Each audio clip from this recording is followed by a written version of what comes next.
Yeah. Hello, hello. I have to start the sessions out the same way every time.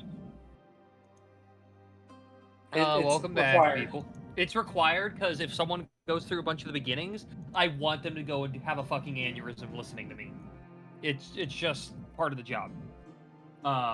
No music bot, by the way. It's there. Bot is I hear it. Oh, why don't I hear it? Oh, I have it muted. I Weird. was about to say, do you have it muted? I guess I did. So, for those who remember the last session, you all got on a boat and made your way back to the Golden Capital. Fought some sea hags on the way, which was great. Nothing happened. Melly was fine the whole time.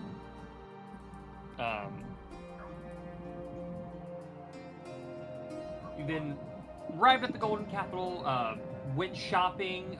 Two people paid a visit to the castle to speak with the Lord Gildor.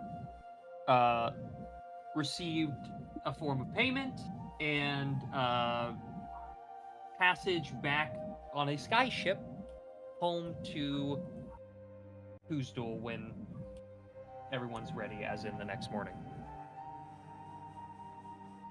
After everyone ran around, did some shoppings, found some new items, saw some other ones. Fiery cried because there's two things he really wanted and couldn't get because he doesn't have 250,000 gold on him.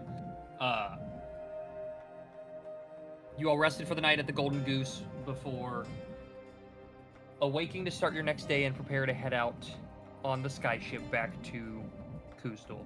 Is there anything anyone wants to do before you head back to the castle?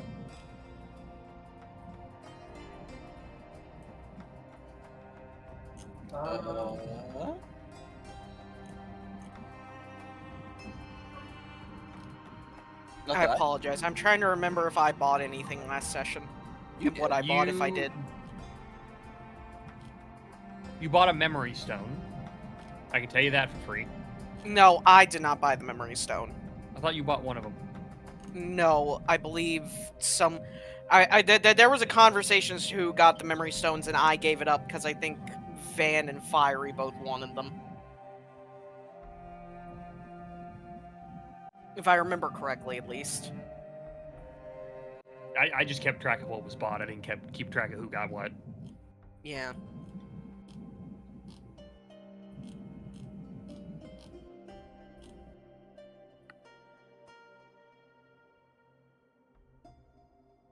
Yeah, I don't think y'all bought any skill gems, so it was really the talismans and the summons are, I think, all y'all bought.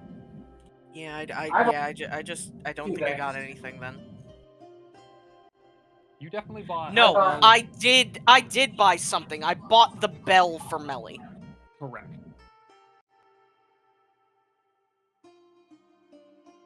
I bought two things and acquired a bag full from the sea hags. That did happen. You know what? If I look at the shops, that probably can help me. Alright. Sorry, hold on a second.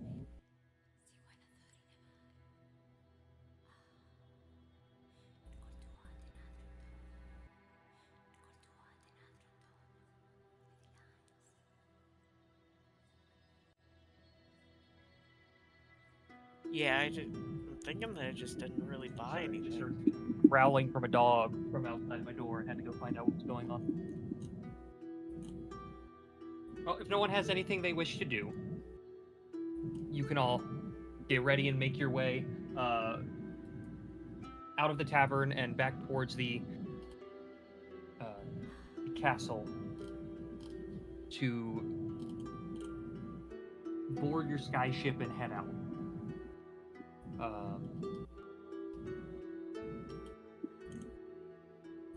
There is the normal crew is on there. What was the name of the person I'm thinking?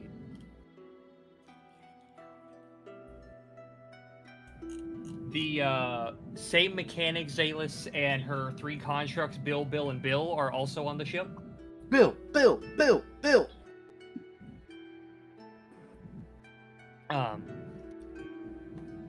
And one of the guards will give Kalis the leather tube that Gildor had asked to be delivered to Ereberin if and when you guys find him. Yee.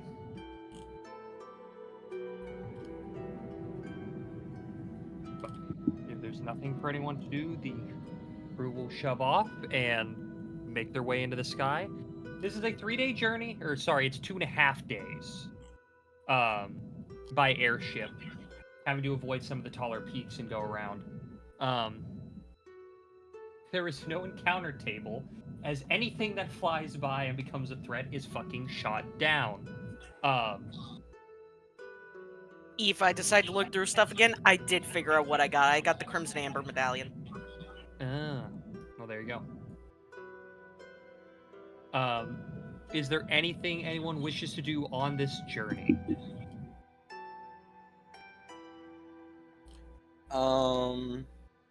Spring's gonna nibble on some cheese. Mm-hmm. Cheese. Jeez. I think that's it. I can't remember what I was planning with Spring. Awesome.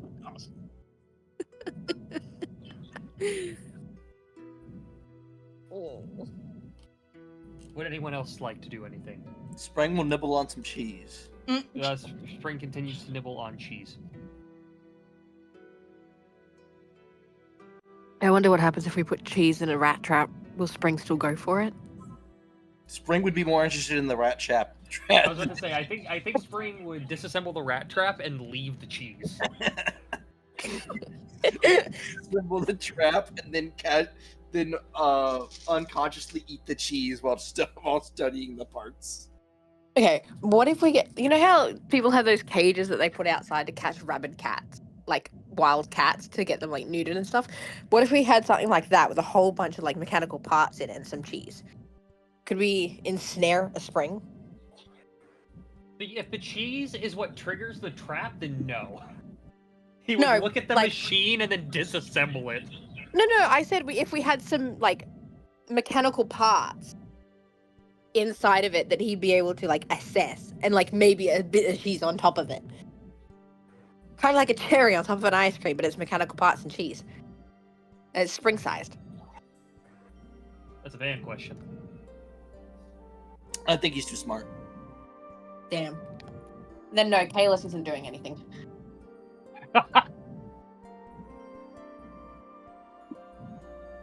I'm happy to know the entire downtime you were willing to devote on this journey was just to attempt to catch Spring in a fucking mouse trap. Yeah.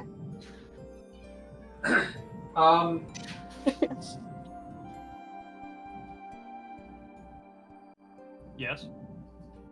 I guess That's all right. Normal's praying just daily like he normally does, but if he can, if there's anybody that looks like they belong to, a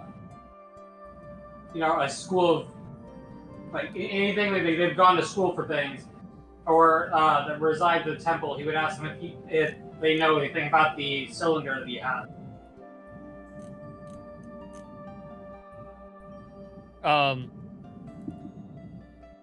I mean, that general description of people, there are no real proper holy people on the ship. There are educated people on the ship, and they have no idea what that is. Okay. They've lived here in this kingdom their entire life and have no idea. Sol and Manwë are not the most worshipped gods in this area of the world. That's valid.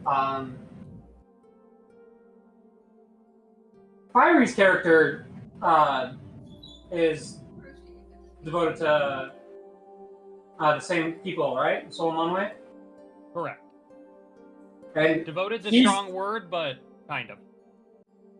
he's more of a scholar. Can I ask him if he's seen anything like this? Fiery's not here, but I will answer for Jay. No, he is not. Okay.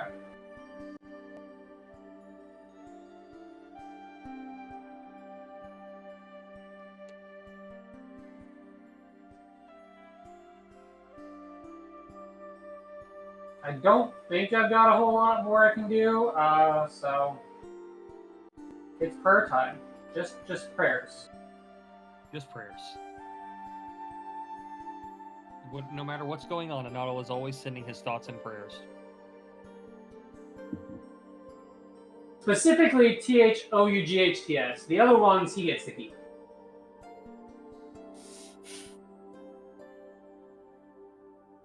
I like how the only reaction was to sharp inhale and exhale from Ninja. I feel like I'm the only one who even realized. No, I realized, but I was muted because I'm getting ready to blow dry my hair, and you don't need to hear all that. Fair enough. Right.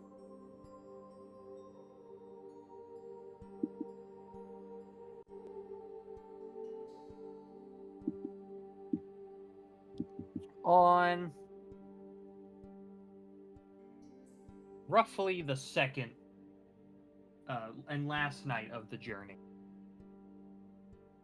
if no one is doing anything else, Springus.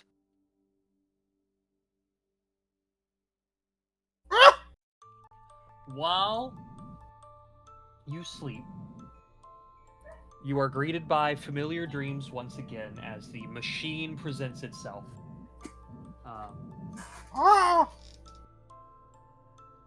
You get a good look at the outside, which is mainly what you pretty much know exactly what to do with. Remember, I think last time I said next time this happened, I wanted to like shove myself inside of it to look at the innards. As you will yourself forward to look at this machine, the panel comes off and you can see the inner workings. There are dozens upon dozens of working gears interlaced with runes.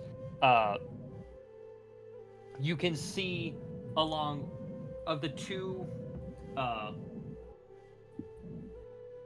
entrances or exits to the machine for the tubes to plug in, you see where one has a system to pull something through it while the other funnels it right back out. After it makes its journey to the glintstone housing you're aware of.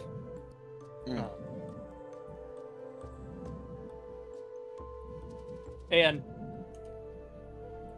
across this whole thing, you know how to make almost everything here, besides maybe what some of these enchantments are. You'll have to figure that out. But at the center of the machine, what seems to be powering it, there's this small, I say small, probably about the size of an average human fist. Kind of pale blue-white, kind of dodecahedral shape that kind of rests as its center as the power source. Which is something you've never seen before. So I knew it. Cube. So the power source is a glowing dice. It's in the shape of a 12-sided dice. Okay, so Yes. Advanced cube. I want to poke it.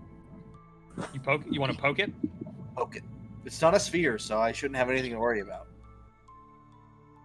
Yeah, you're right. It's 2,000. Ponder the 12-sided die.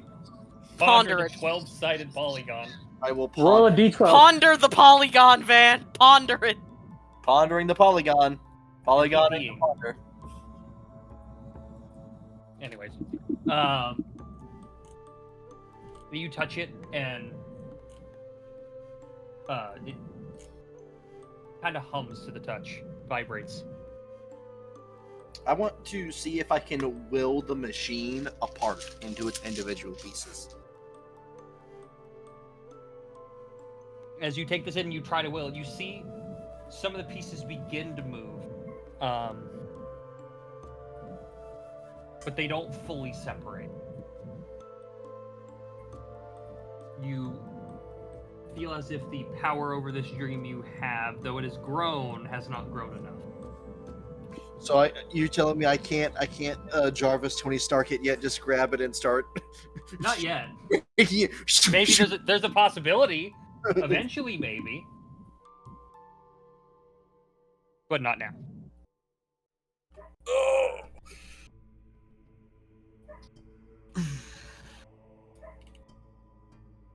But that is where that dream ends, and you wake on this last half day of travel. Would you say I am now familiar with it enough to make a pretty in-depth schematic? Make it decently schematic. All right, that's what Spring will be working on. Right. Me remembering that the notes for what's about to happen next is on my tablet and not my computer.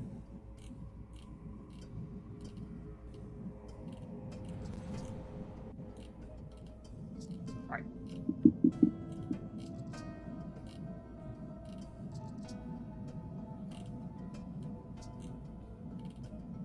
So, as you sail through the open skies above the lands of Forge Point, and the familiar landscapes drift past,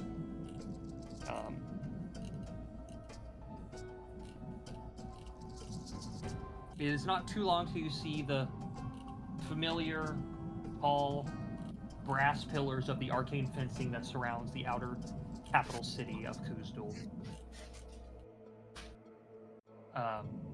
As you approach the mountain face floating above the outer city, the seemingly just stone begins to open as the massive doors made of the face of the mountain itself begin to move open, allowing the airship into this inner city before it makes its way back towards the embassy area and docks in one of the hangars.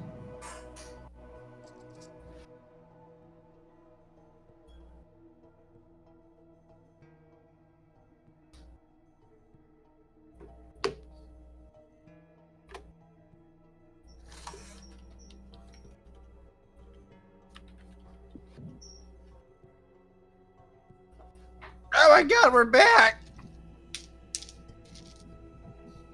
Nipples cheese. Considering I had to get up for a moment, how did pondering the polygon go? It buzzed. I'm sorry. I'm sorry. The way that everything's echoing in the bathroom at the moment, I heard Van go, nipple cheese.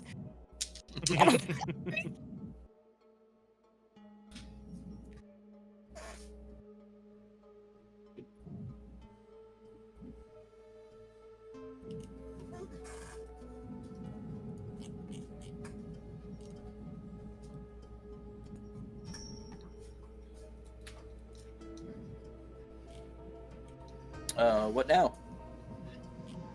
This is me reading something. Because I apparently read something completely wrong. Okay. And as you arrive in the hangar and you step off the ship, you see two familiar figures waiting for you. You see the tall, dark-haired, dark-clothed human male that you all know to be William. I'm going to grab so I can repost these images because they are decently far up at this point. As well as the shorter, skinnier, robed figure of Dax, the wizard you had all met from through William.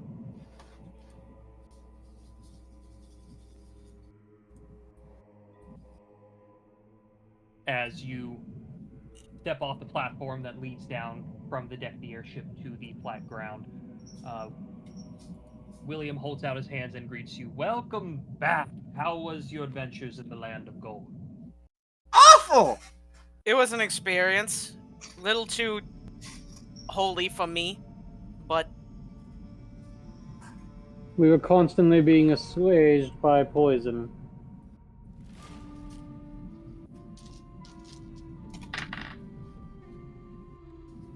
oh yes, the cursed area. I forgot about that slightly.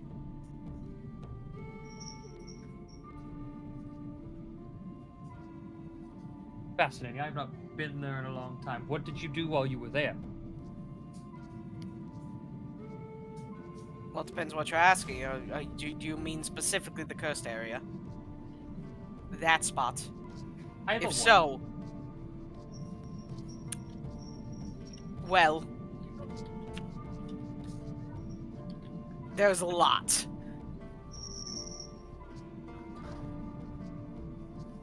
Do tell. I feel like others are better to explain more We than talked to an old dragon lady. She gave us some powerful items. old King of Malon also was alive. Oh yeah, that guy.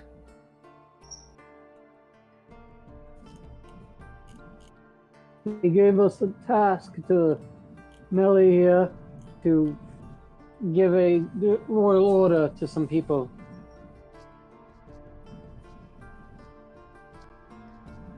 We fought many of these weird tree guardians. This Dax speaks of tree guardians.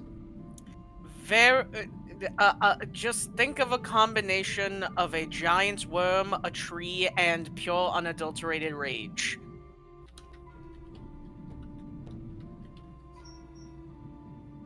They hurt a bit. Just a bit. You get the feeling somehow Dax knows exactly what you're talking about with that description.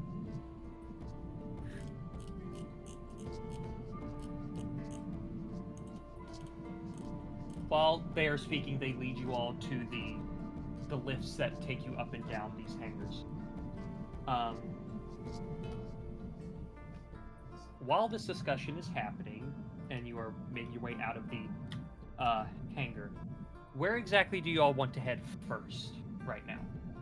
Let's go shopping. I'm broke.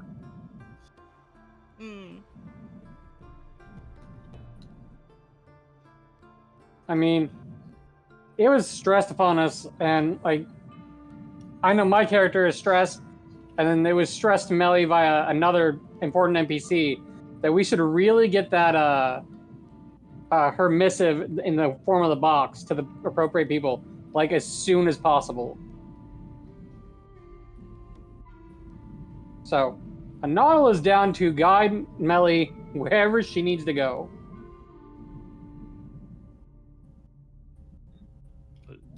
This is a question to the party. Where would you like to go right now? We also do need to stop by and have our party show the relics that we acquired while we were on the Cursed Continent. That wizard is standing right next to you. Yes, I forget who has which. Idris, I know you have one of them.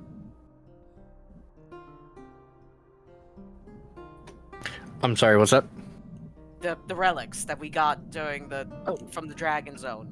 Oh, yes, this. I'll pull the sword off my back. Yes, that.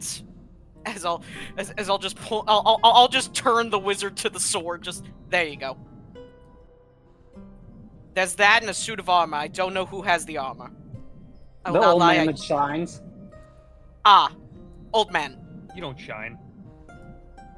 I canonically shine all the time. You glow. There's a difference. Fair enough. That armor is not shining.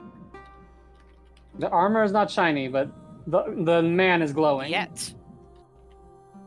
I Shiny. mean- No.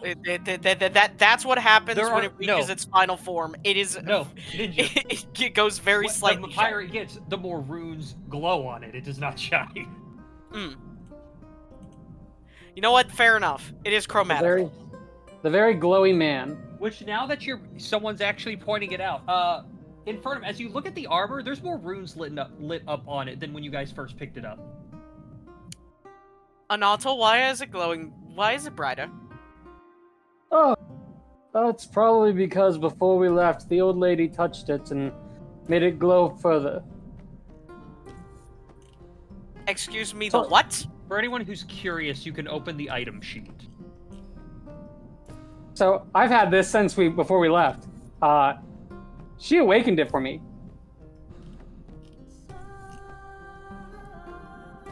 Ah.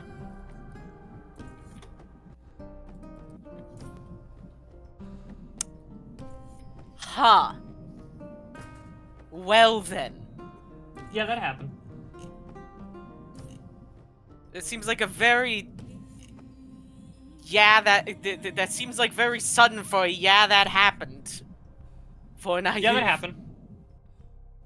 You have to realize, very old man just went, it glows more. He has not been in a combat yet where this has needed to matter.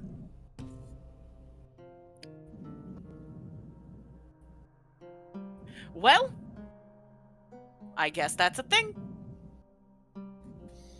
It was not as bright when we first acquired it, but relics all the same. It actively got brighter at the dinner that she walked out on. Maverick, what are you doing? Defending his country. No.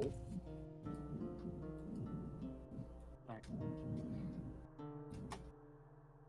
But while this discussion is happening and you are all moving about through the city, if it's communicated to at least William that that's where you're wanting to head, he'll begin to guide you in the direction of the entrance to, or the beginning of the path that some people have taken and said leads to where Irreverent is hiding. Hey, Vinky. Hmm? Gun. Huh? Hello. Hi. I'm gonna move the bot down here because we're gonna be in here for a sec. Oh.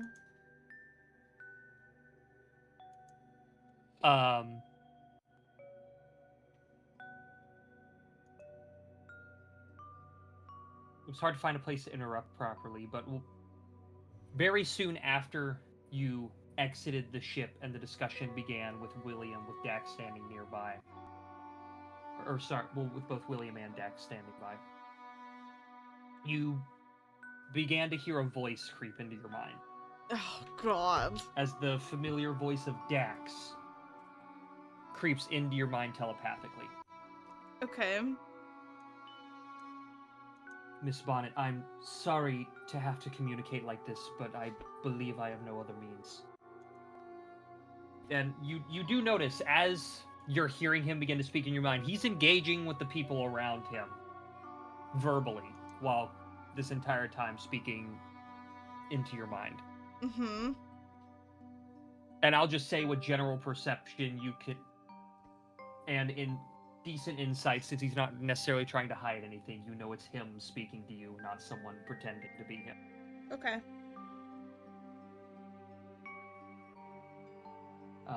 I received an urgent communication but a few days ago from Celia, from an old acquaintance of mine, by the name of Ulbin Barnett, your father, I believe? Ugh. There's there's a look of recognition in her eye, but she makes like no movement and makes no sound. She waits for him to continue. But there is like a look of, what do you mean, my father, in her eyes? She's like, She do, huh? Uh-huh. He urged me to find you and pass along the information he gave me, as he knew I was residing in Kuzdul at the moment.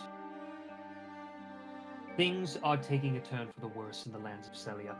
There have been whispers of the Weave Master in the lands around, and many red-robed figures have been seen scattered throughout the lands, causing discourse and mayhem throughout many of the Celian cities.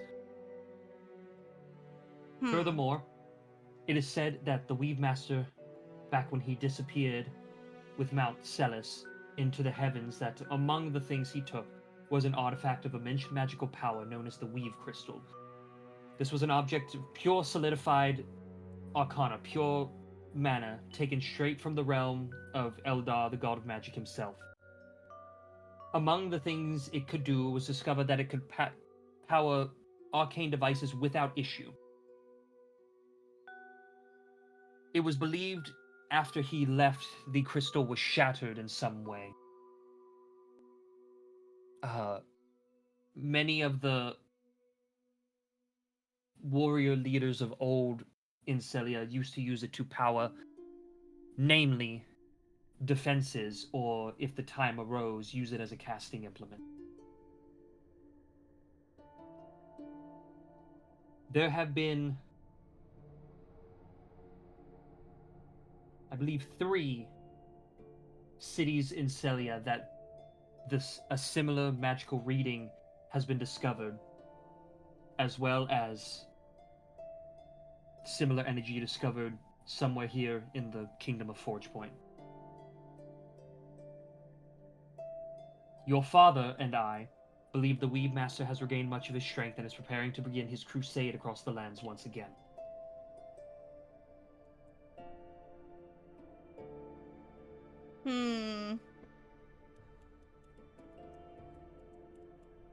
I assume I'm allowed to respond, right? Like this is Yes. This is telepathic, not This sending. is pure. This is not sending. This is this is pure a telepathic feature. Okay, pure telepathy.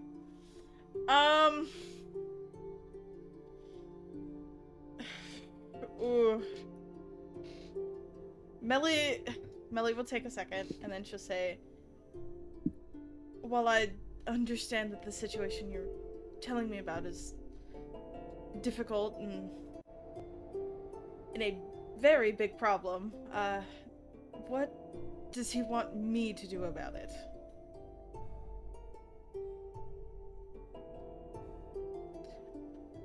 I left He heard home. you had been.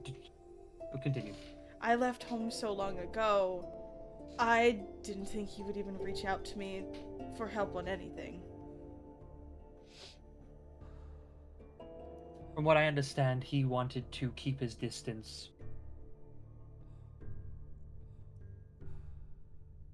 I don't know everything that happened with you all, and I don't know where he was.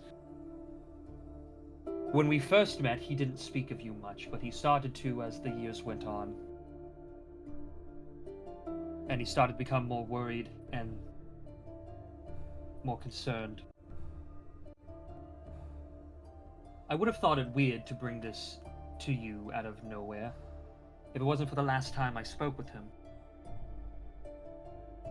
Just yesterday, I spoke with him, and he seemed to dismiss everything like nothing was wrong. Out of nowhere.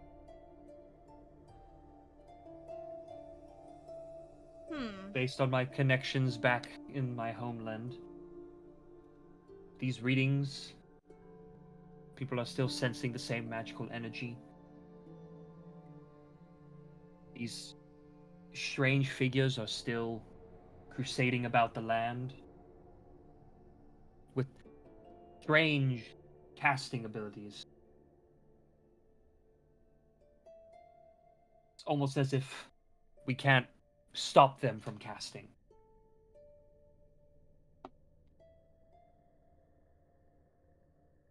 But out of the blue, he simply stopped.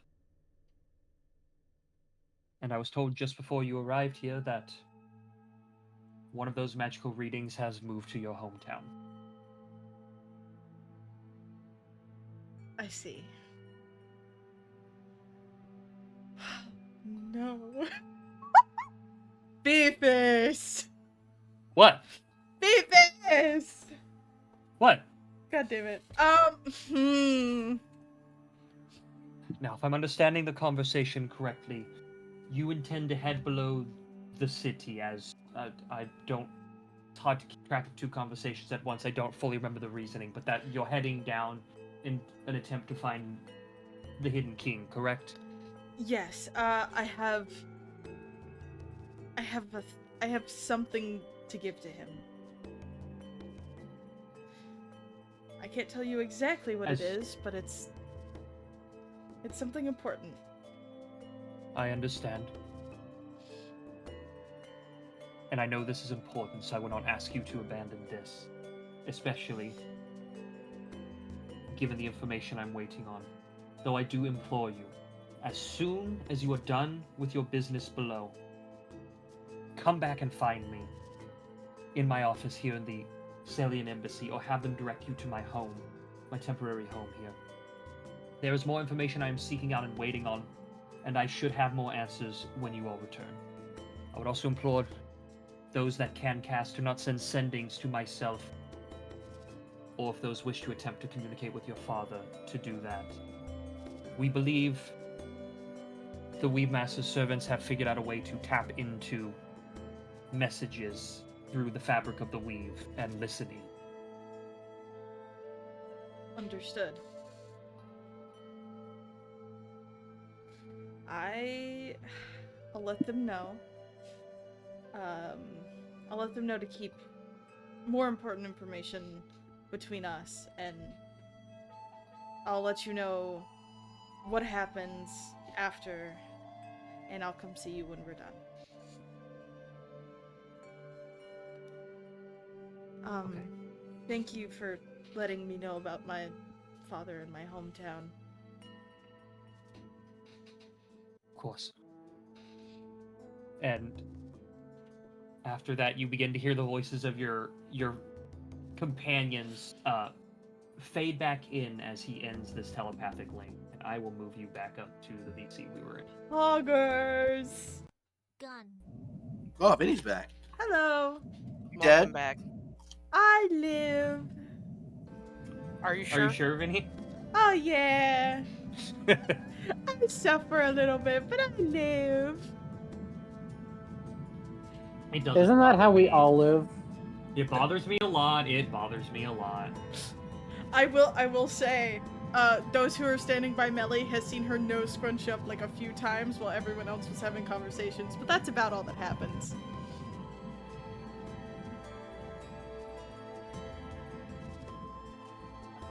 I was in the middle of a conversation, so I'm not going to ask. Yeah. Just Nothing happened. Yep. Nothing happened. Nothing happened. Melly just scrunched up her nose like she smelled something gross. That's about it. I think I can close my tablet because I'm keeping those notes in. Preface. That was the part for possibly last session that I had to write at work because I didn't know how far we were gonna get last session. Okay. You should see the fucking Google Doc.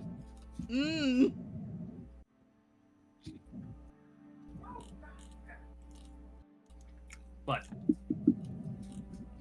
after a decent walk, kind of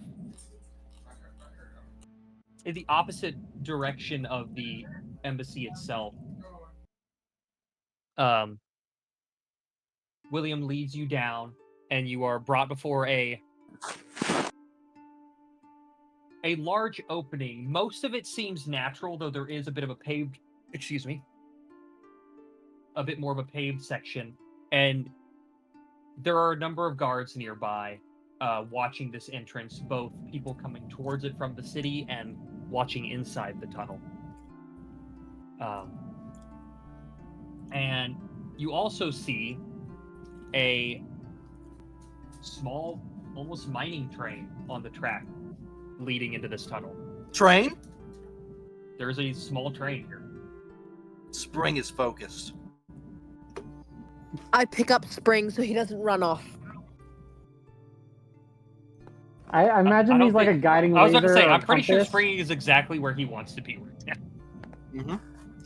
He's just a compass right now. Doesn't matter which way you go to turn. He just always follows the train. God, that Yeah, but man, if we that's happen a to walk feature I'm away going to give from you the at train, some point. that's You just always know how close the nearest train is. Huh. That'll be a Spring feature at some point. We're gonna reclass Spring from a clockwork sorcerer to a train sorcerer.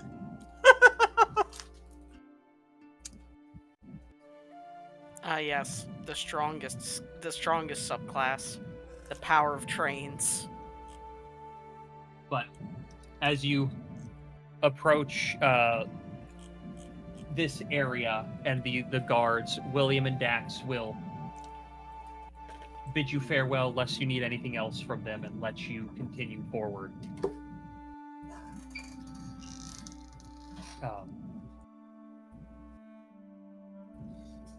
What are you all going to do? You're standing here. You're in kind of... There is a kind of fenced-off area. No one stops you from entering this area or anything like that. There are a few dozen guards positioned in random spots, most of which are watching inside, in the direction inside the tunnel. I'm going to tug Melly's coat. Melly will look down at you. Yes, friend. Melly, I forget why we're here. I got distracted by a train. Okay. What are we doing? Melly, you don't remember either, do you? I'm not going to lie, I was dealing with something myself. You got distracted by the train too, didn't you? If that's what makes you feel better, yes. It does. It's a nice train. Then yes, Spring, I'm I gonna also tug got Frodo's distracted by the train. I'm gonna Where tug are Frodo's coat. the guards that were supposed to guard the entrance to the No. underworld? They're all here. They're Cool. You know, they're the ones that are kind of watching you are maybe 20, 30 feet away. Anata will come over to Melly. I believe we were told to show them that box of yours.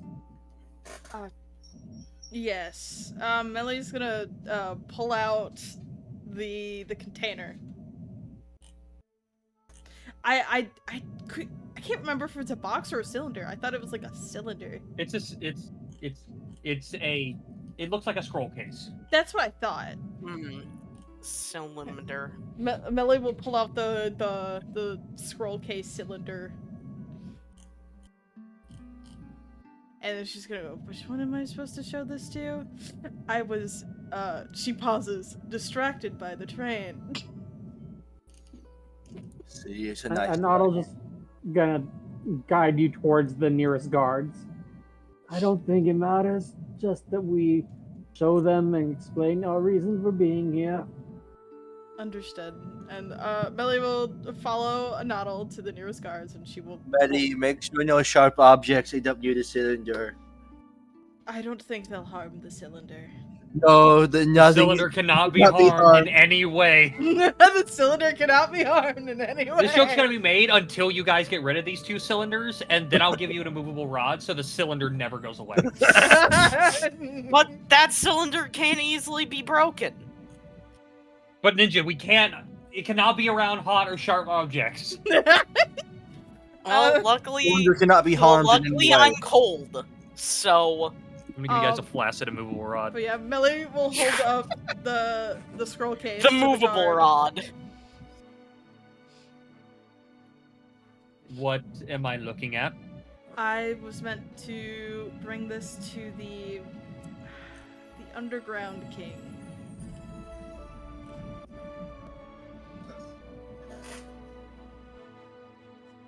Make a persuasion check. Got it.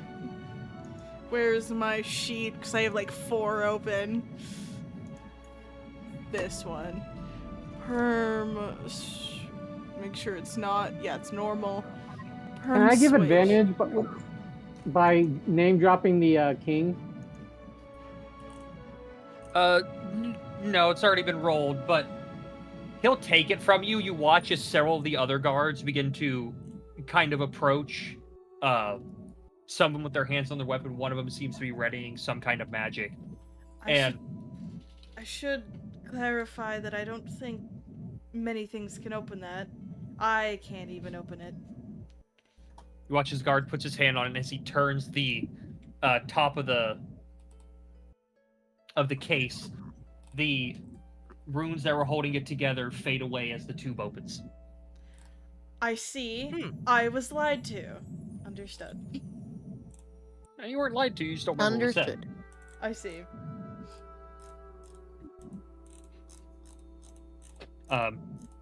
The guard pulls out and there is a scroll in there, made completely starch white paper that has small flecks in it, like you're looking at a starscape made into paper. And you watch him begin to look over this scroll, and he begins to become worried before he rolls it back up and puts it in the case. Is something wrong? We will have guards escort you in the cart down as far as we can take you. Thank you.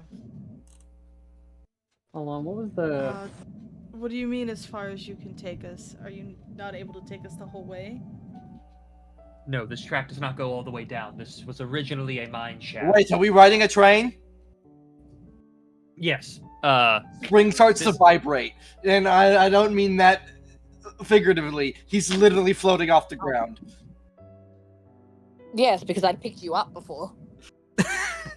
Spring is shaking. He's floating independently of you. Understood. You no longer have to hold him. He's just bouncing so fast in between your hands. He's staying in place. Yeah. The minecart only goes down until we properly enter the full Underdark, as we stopped mining forward as there was nowhere forward to mine. We made more expeditions and such. Obviously, the Lord of Reverend continued, but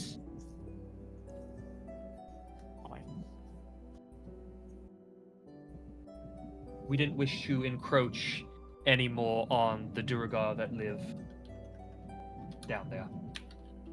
I think regardless, we should probably get going soon. The small child will vibrate through a wall soon. If we don't get him on a train, I think. Oh my god, he's almost clipping out of the wall. And one of the guards blows a small whistle, and you watch as a total of 4 guards that are near the train. This is a very small train. I'm trying to think.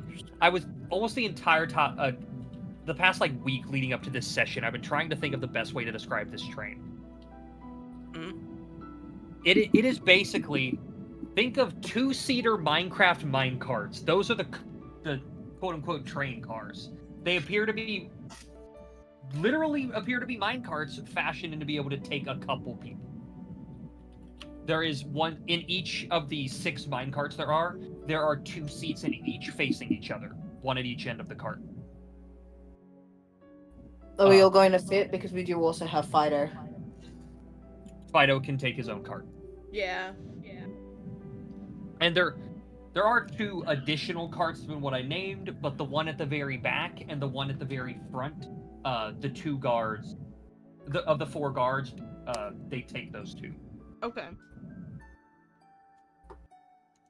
And Spring, you're gonna notice this immediately, and Melly as well. There is a small crossbow with some kind of repeating mechanism mounted on the train at the front. Spring is salivating. Okay. Jesus Christ. One of the guards that sits up front is manning said crossbow. And he has a crank mechanism he's holding on to. He's gonna crank that hog. Anyways. Oh god.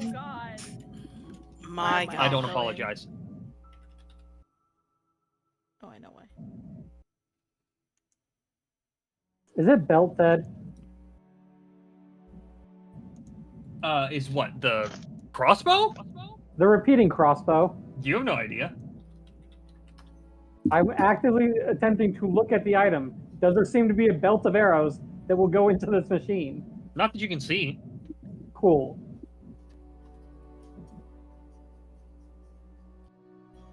Eve, if I look at it, and study it, who am I echoing through? Probably fire. Fiery. Alright, he's muted. Fire's muted. Yeah. If I study this crossbow, does it look like when it runs out of bolts, there's a bit of metal that pops up and goes? Unfortunately, no. Damn. No Garand crossbow, not yet. There's no Garand ping to this item. God, I need to make a magical gun that is just a Garand that has a ping what, bonus you get- action that gives like a +1 to everyone in a 10-foot radius on all rolls on your next roll. No real proper mechanical benefit. Like, yeah, it's a +1, but it's not a big deal. It's just the principle.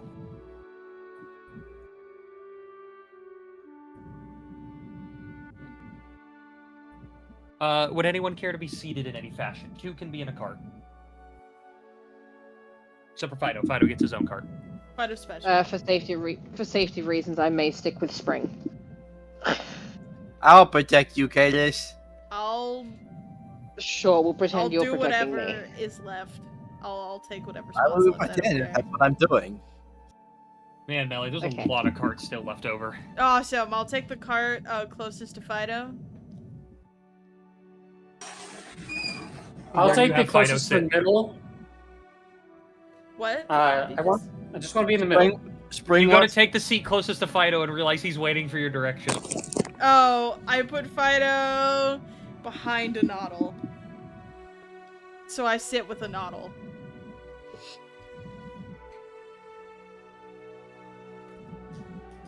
I like how everyone thinks Spring is gonna run away. He is exactly where he wants to be Spring right wants now.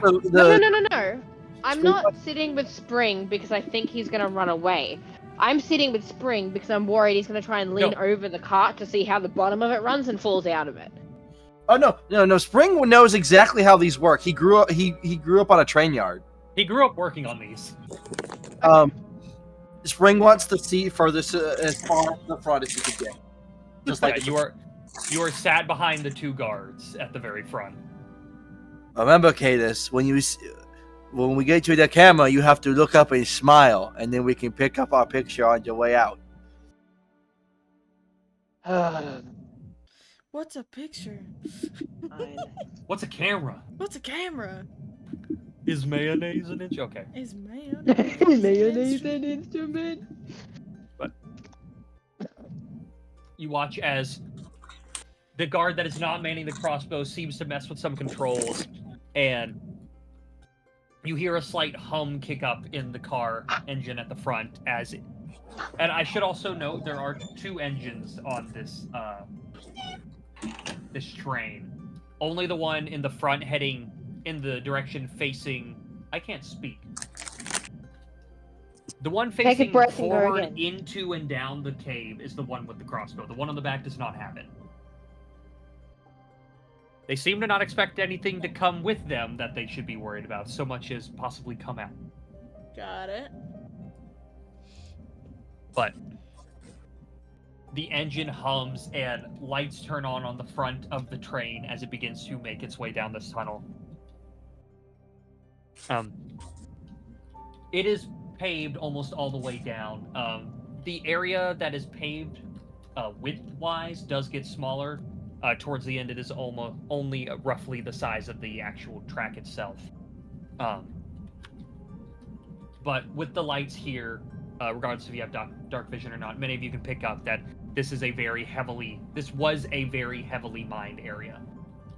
You can see dozens of abandoned pickaxes and basic mining gear, old lanterns.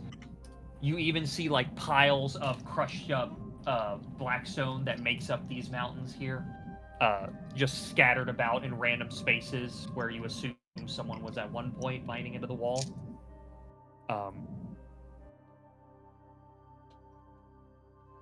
Is anyone attempting to do anything on the train ride, I should ask? No, I don't. Spring will be enjoying himself. Okay, can we clarify Spring. that? Because I don't want to I may not want to witness that.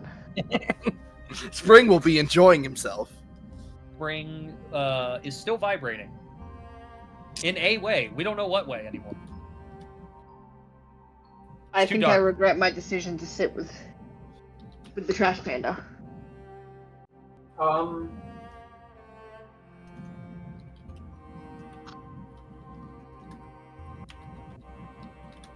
I guess, I'll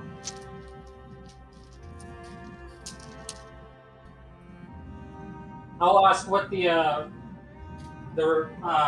giant crossbows used for down here?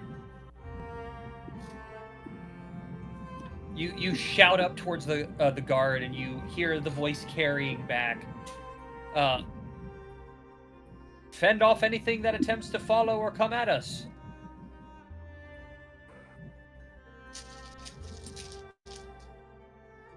What's normally what they have to fend off?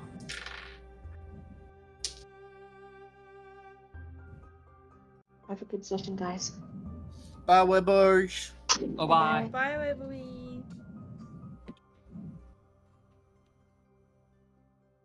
Dozens of different Underdark creatures have tried.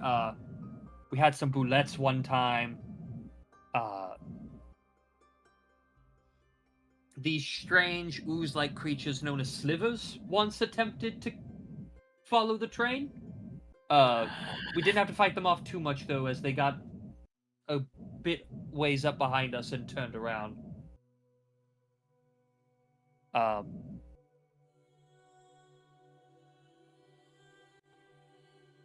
Let's see. I believe that's all.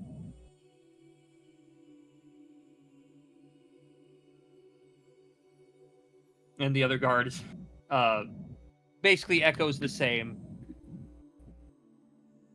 They don't... These... And I will add, these are not the oldest guards. These are relatively young boys. The youngins.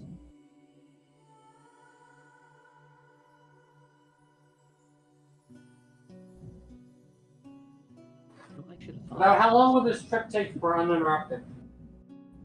You got about another 10 minutes?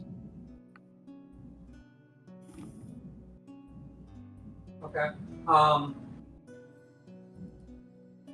would like to hold an action. Okay. If they end up having to use the thing on creatures, I want to drop protection from poison on myself. All right. Eve, I have a question about how something would work. Am I able to hold? Would haste work on the train? No, it is not a creature.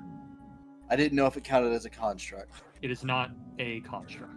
That is sad. It is a constructed device. It is not a construct.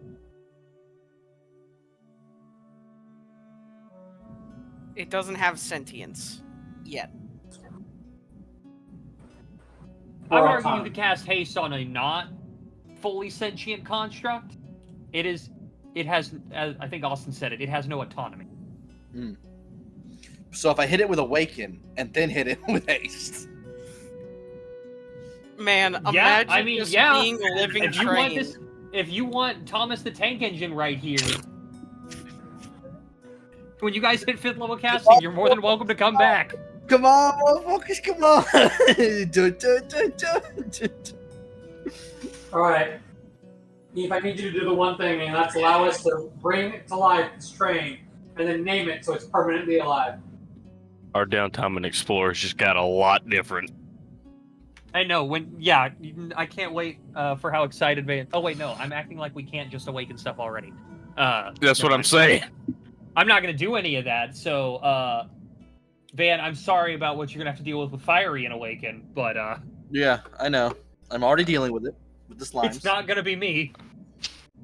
I want to make a single blue train. Listen, this is why I haven't gone heavy into crafting stuff, because I know that I'll accidentally make something that will cause Van problems. No, just accidentally. Yeah, I'll make something, not realize what I've created until after it's created. We accidentally made sentient slimes and it went downhill fast. Exactly. I didn't go downhill. I made the bounciest of bouncy balls, and you made a printer. And? It's really funny.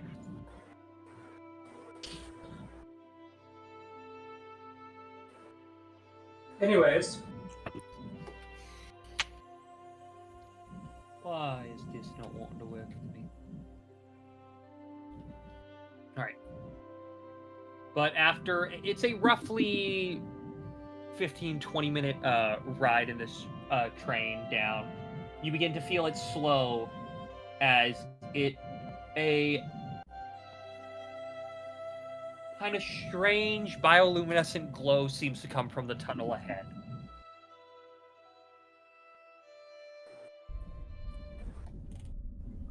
As you enter the Underdark. Oh boy. I have a bad feeling about all of this. Listen, if Baldur's Gate 3 has taught me anything, don't be first. You will get jumped by a bullet. You don't understand how much I really debated making a bullet encounter. It's not the bullets I'm worried about. It's the thing that we're going to meet that I'm worried about. What, you've never met the dwarf demigod before? He's worried about a much different person. I'm worried about something else that's probably down here. No, what do you mean, Ninja? Eve, don't. And there's the confirmation. I already knew this whole time that this was going to end up. I'm just wondering whether it's going to end up whether Ninja, I'm going I know to exactly lose who you're my thinking sword of. or not. And Ninja, I know exactly who you're thinking of. Mm-hmm. And Fiery, maybe you'll recognize who Ninja's talking about. I told you exactly what I'm going to do with the presentation of this man about a year before this campaign started. We'll see if you piece it together. Listen, my statement is simple. I'm currently just having to mentally think up a plan of, in case of emergency, how am I going to convince Mesmer to make me a new artifact weapon? Listen. Because so far, he's my only other option, in case of emergency.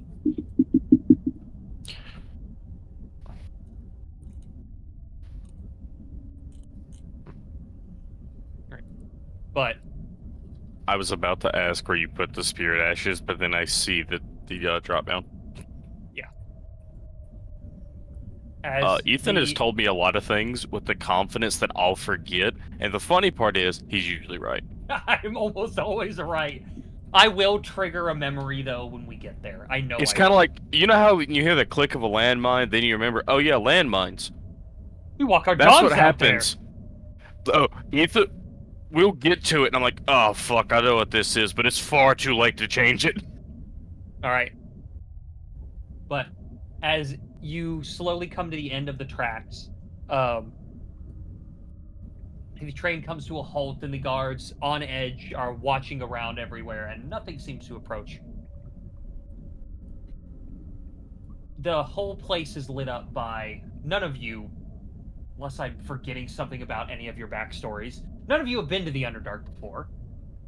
The entire place glows different shades of blues and greens, and in some areas you even see some oranges and some yellow with different types of bioluminescent plant.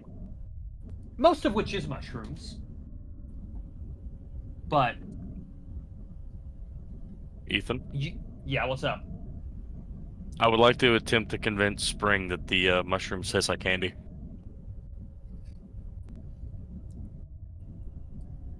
Or does he just believe me?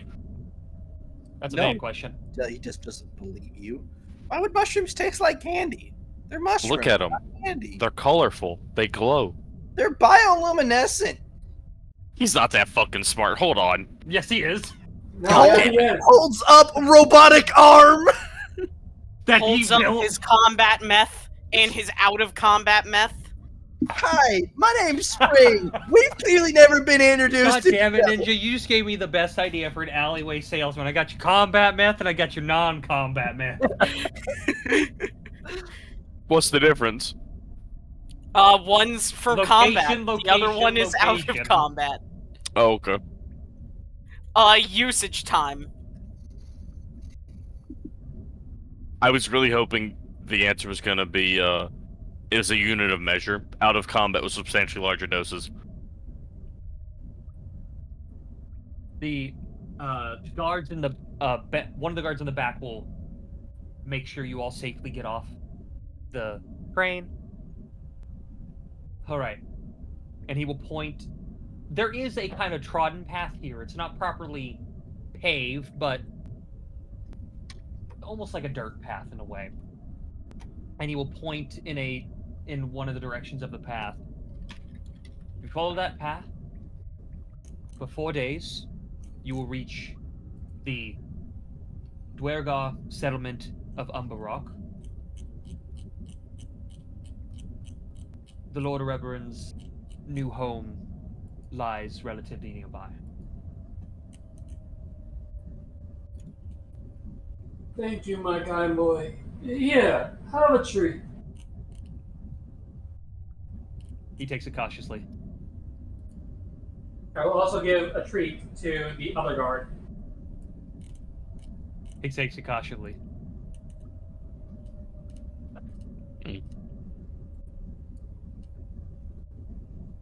I've done my duty. I look. That's all I do. I'm an old man that gives out candies.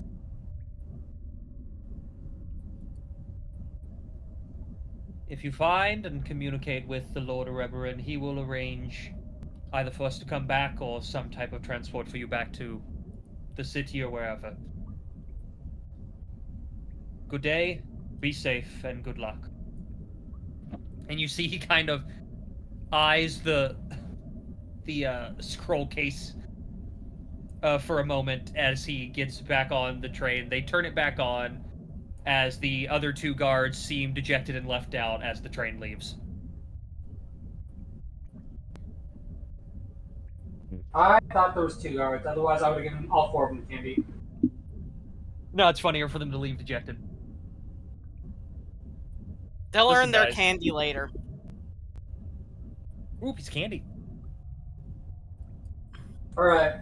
Try to convince the dwarves that the mushrooms in the Underdark taste like candy. Spring has gone off on a lecture to Jay about why they're bioluminescent, what that means, and why they don't taste like candy. And he needs to, whoever told him that was really wanting him to hurt himself.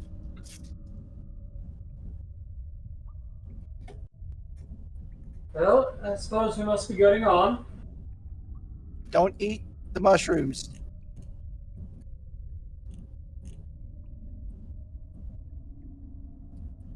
All right.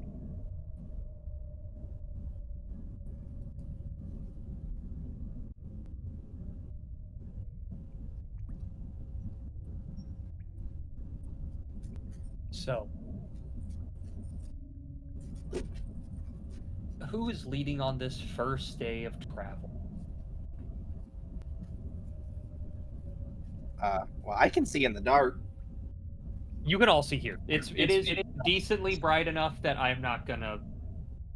It's bright enough, and I'm a human torch. It's Idris dim will light. lead. It's dim light. That's perfectly fine. Can you go ahead and roll me your choice of a survival or a perception check?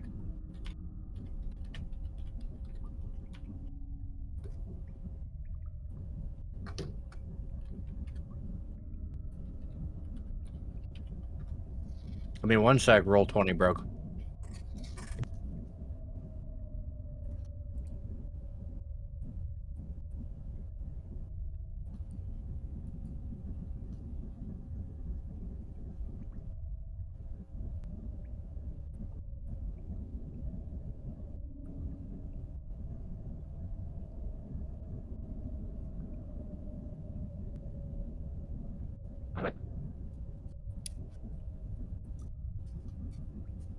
Why is it at disadvantage?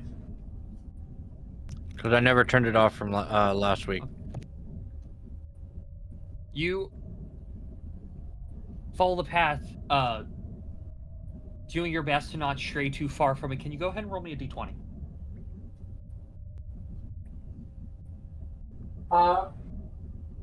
By the way, do we have the thing that gives everybody 10 HP per day? Jem? I do have that one. Have we already used it for this morning? No.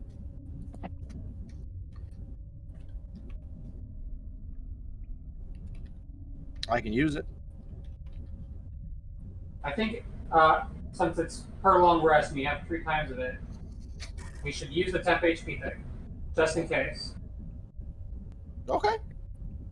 Spring will take the skill gem out and shake it. It's glowing like a glow stick. It's on. So how much is the temp HP for all of us? I thought I had that one. All right, I have vitality, which is just Yeah, it's 15. Okay. 15? Yeah, I normally do it after we rest, but we haven't rested recently. Oh. We've got 3 uses of it per day, and we are going into the Underdark. I think it might be a good idea to use. Right.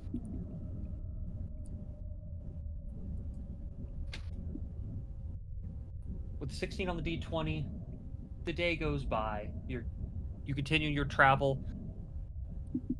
You don't know if you've made the best progress, but you've made progress.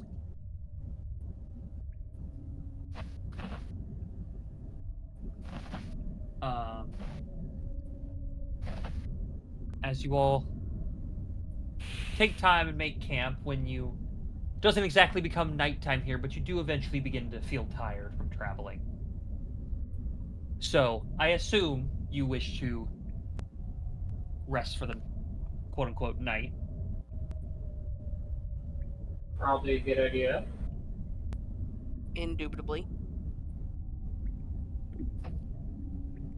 All right. Is anyone doing anything in preparation for the rest while you rest? Unfortunately, I don't have the alarm spell. I don't have anything I can do.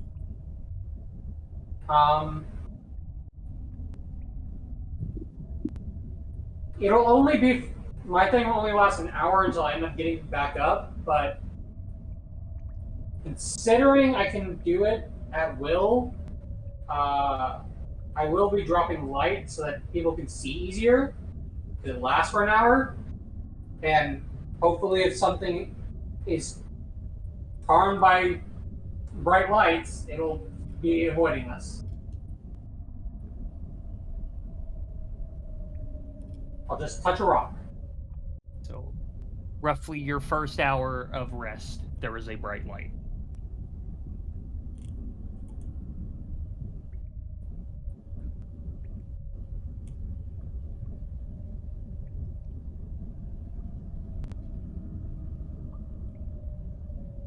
No one is doing anything. You all take your rest.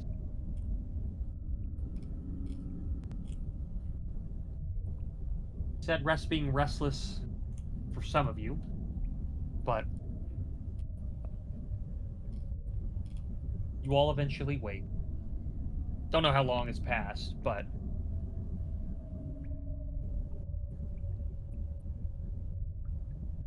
night goes by without issue.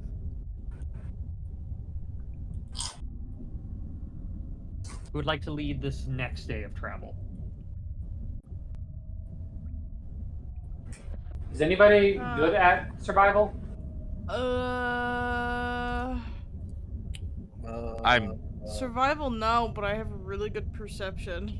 And I have good investigation. I have a -1. I have 10 investigation. I have a 7. I have 7 in perception, 10 in investigation. I have 1 in survival. I have a +2 to survival.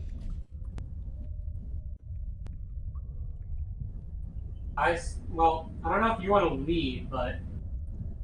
I mean, I can assist. I was assisting Kalis when we were in the other area.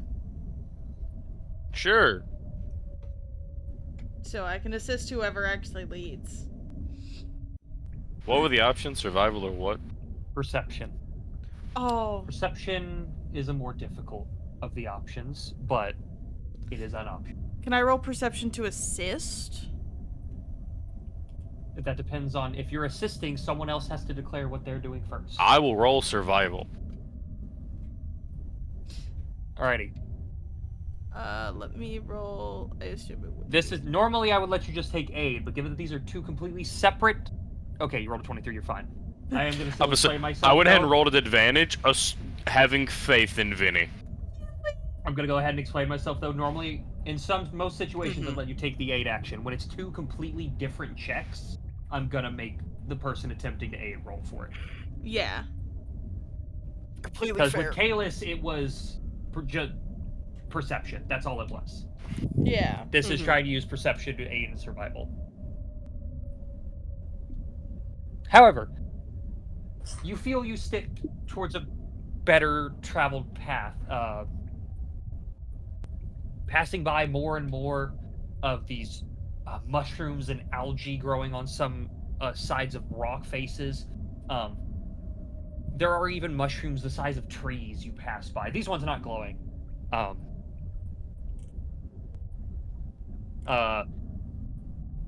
You do see at some points while traveling things moving off in the distance. Can I have fiery? Can you roll me a d20?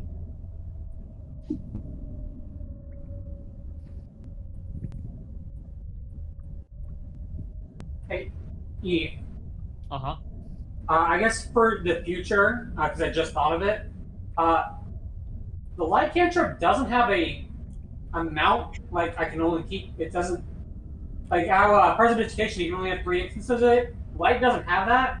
So every 40 feet, when the light would fall off, I just want to touch another rock with light so we can see behind us for essentially an hour, and just behind us so we can see if anything's creeping up on us. Jay will point out that that also has a secondary effect of just showing things where you are. Yeah, and I agree, and that's why I'm only doing it every 40 feet. So we still have like space between us. It just this way we can see anything that's approaching us as well. Well, knowing that is a thing, that changes things. Fiery, roll me a d4.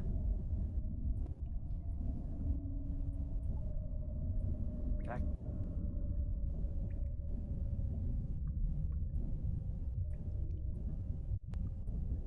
As you continue down your path, you do, up ahead, kind of on the right-hand side, you see firelight. You don't see the fire itself, but you do see the familiar glow.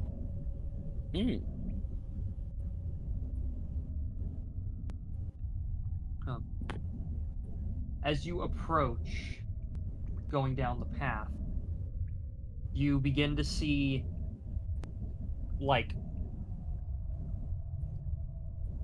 it looks like a wooden fence.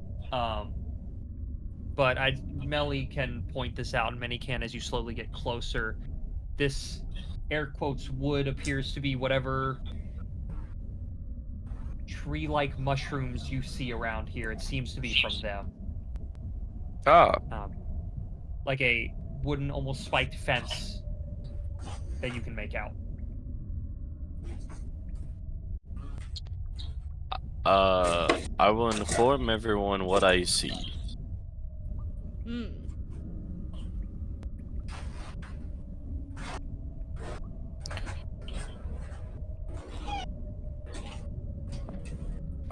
And do we want to attempt to see what it is? I mean, we can. I'll also ask the party if they want, because light can be casted like this, I can just start picking up stones, casting it, and then tossing it ahead of us to help light our way forward so we don't fall into like pit traps or anything. You can see.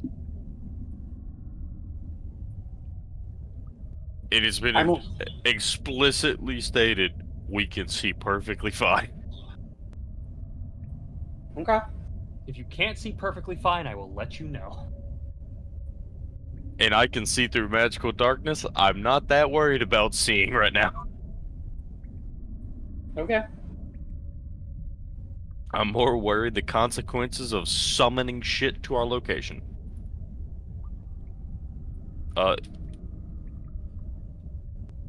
I can stop with the light then. I vote to stop putting an arrow pointed at our ass. Can I get a marching order, please? I know I would Jay be in the and Melly are front. going to be up front Yeah.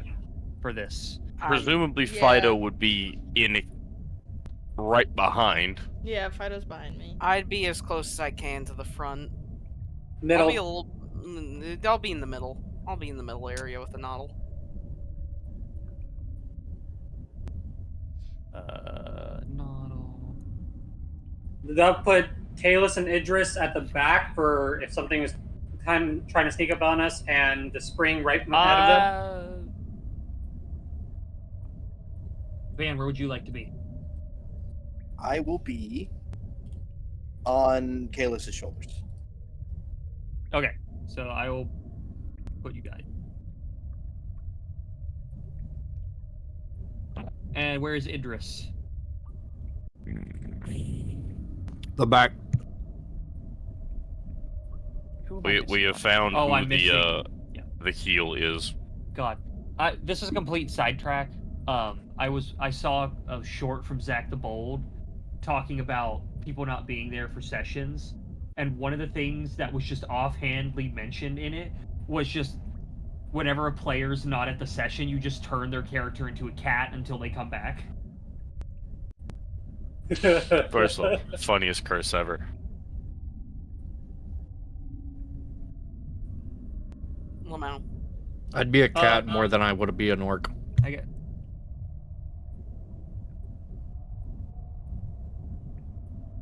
I'm just gonna say the turtle's not here. I don't know what's going on. I'll be right back, Ethan. He went to go have some funny mushrooms off on a different pathway. Oh, he's. I mean, the turtle was with us, right? Someone play the turtle? I will ask. Well, we'll see if we get there. So as the party comes closer to this source of light, it is. You come to the entrance and you see a small, kind of, almost makeshift camp. However, the small tents that are there appear to have been ransacked and destroyed recently. Are there any bodies? There are a couple bodies, and there's blood. You see these short, dark-skinned forms with mainly white hair for both facial and head. Ethan? Yeah, what's up? I would like to investigate. Make me an investigation check. Investigation. You know these are Durgar. No question of it. They seem to be What's up? No, I would assume, like, whatever attacked this place left signs, right? Let me get there. Oh, okay. I have to describe what all your investigation gets you. True. But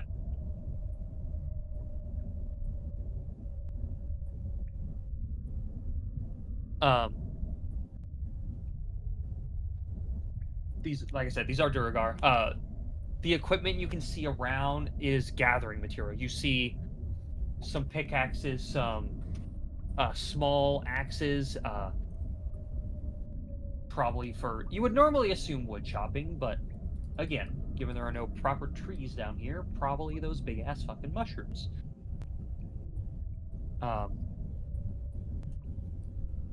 And in the ground, in some of the, who am I? I'm echoing through. It's not me this time. In the ground, in some of the tents, and in some of the dead bodies, you see several pierced holes, and some of these wounds, actually almost all of them, there is either almost a small bit of necrosis around them, or there is cauterization to it. Oh. So it would not... you could reasonably say this was done with necrotic and fire magic, right? Maybe? Maybe. Or Eve, potentially poison. Yeah, what's up? Eve, how familiar does this stuff look to me, a man of the ghost flame, of necrotic fire? You know what fire damage looks like, and you know what necrotic damage look like.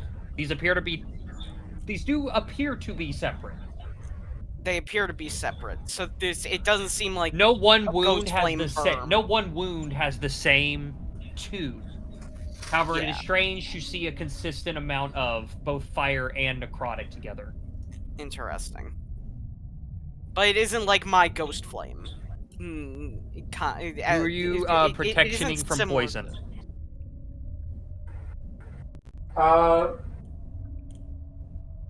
Who's in reach of me at the moment? I know I'm supposed to be in the middle, but like... I have that funny little charm that makes me resistant to poison damage, so I'm not overly worried about it. Melly, what's your passive perception? I'm gonna drop it on Melly. 17. Okay. Do you want me to- Melly, you have protection from poison. Poggers. Thanks, Anadol. As Anadol pieces together this incantation and chants the words, and some of the beacons you have left behind you with the light spell some of the last ones slowly begin to fade besides the last couple. After Anadol finishes this chanting, you begin to hear skittering sounds for a brief moment as ahead of you see these strange, almost liquid yet physical shapes, creatures of which you are familiar with. Son of a bitch. Coming your way. I will move us all to the battle. Fucking slivers. As you see these 6 forms moving. Put your ass back there. Moving. I have to be right next to Melly in order to touch her. Okay, sure. I would be 1-4. But moving at surprising speed compared to the ones you've seen, these 6 slivers One of these make their way towards you. And I will pull up the turn order. From where I am, do any of these look familiar? This one in the back is familiar. You don't know what it does. Okay, so we don't know exactly what it does, but it at least seems familiar. One of them looks familiar. Like, well, it's not the exact same sliver, but... Alright, this is great. I get to roll 6 individual initiatives. I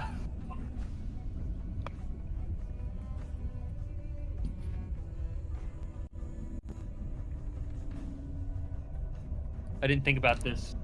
And then you have to keep track of which one is which. I am aware of which is which. This is why I made tokens with proper art. Bold of you to assume they're not named. One of them is named Joffrey, I can already tell. No, I won't invoke that bitch's name. He deserved the death he got. Does someone have access to Waverly's character? That is now the question. Who does not already have a second character sheet they've had to mess with? Me. Would you like to play a barbarian? Sure. Hola, mi nombre es Jacob. Edit. In van. Can be edited and controlled by van. Oh, I'm gonna have to redrag out her token. Hold on a second.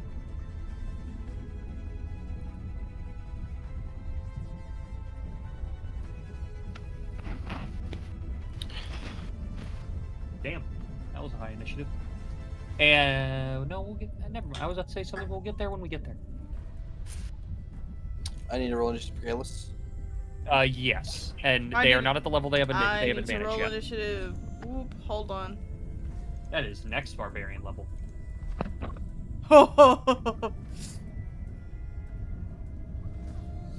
I have no dex, so. I assume Kalis also might have higher dex than me. I didn't realize the dex score of this one. Well, if there is one thing I have to ask, there is one that is an 11. Hold on a second. It's, I believe this one up here. One that has an 11? Yeah. What is your dex? My dex is +3. It goes before you. Okay. Understood. Alrighty. Is that everyone? 7 plus 6 is 13. It is. I do go over a noddle, though. Yes, he does. Okay. I'm not going to worry about moving around the... Okay, I do. What is your, dex mod, Fiery? +2, I believe. Okay, so that one's there. You have to check these 3 individual slivers to try and see. This one is here. This one is going after you. Go ahead and roll a d20. Rollies. I rolled a 16. That one goes before you. And then finally there's the one that had 7. That one. What is Kalis's dex? I think 0 and 0. It goes yeah, before both of you. 0. Okay. All right. Okay. All those ties out of the way. It is. I believe that is the Frenzy Sliver's turn. That's a 7. Alright. Let's see here. 5, 10, 15, 20, 30, 35, 40, 45, 50. It's going to move all the way up to here with incredible speed. God damn, Tweaker. So I think this is the that only one it's out of range of. Did I not give this one a radius? No, I didn't. See, when you're playing slivers, you have to give everything a fucking radius. Okay, so it is out of range of those two. So that is the...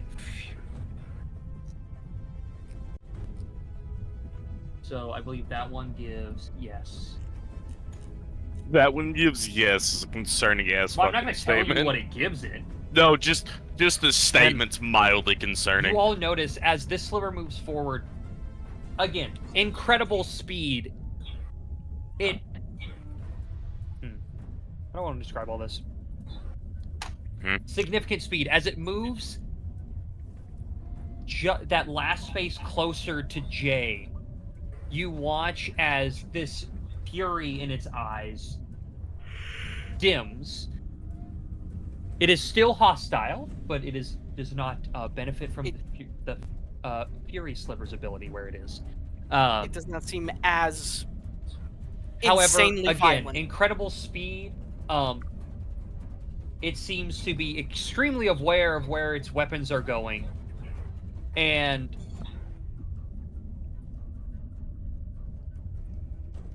something tells me I'm also, going to get fucking stabbed. These strange piercing claws have a familiar cold, white, flamish glow to them. Alright, which one of these fuckers stole my flow? Alrighty. So, Jay, it is going to make a swing at you. Okay. That is a 19 to hit. Or, sorry, 20 to hit. I use my one free cast of shield until it can go fuck itself. Right. It's, what is your AC with that? 21. Alright. As its piercing claw glances off you, it's going to use a bonus action, because it is a frenzy sliver, to make another weapon attack. Understandable. It misses, but... Alright, which one of these bitches stole my whole fucking flow? You watch as these claws glance off this arcane shield. There is a burst of fire and then necrotic energy as it attempts to pierce into the form of Jay. That will end its turn. Springus, it is thine turn. This bitch got hands. They stole Actually, it my doesn't. There are no whole thumbs. fucking flow. Nimba, stab it. See if it makes your sword wake up.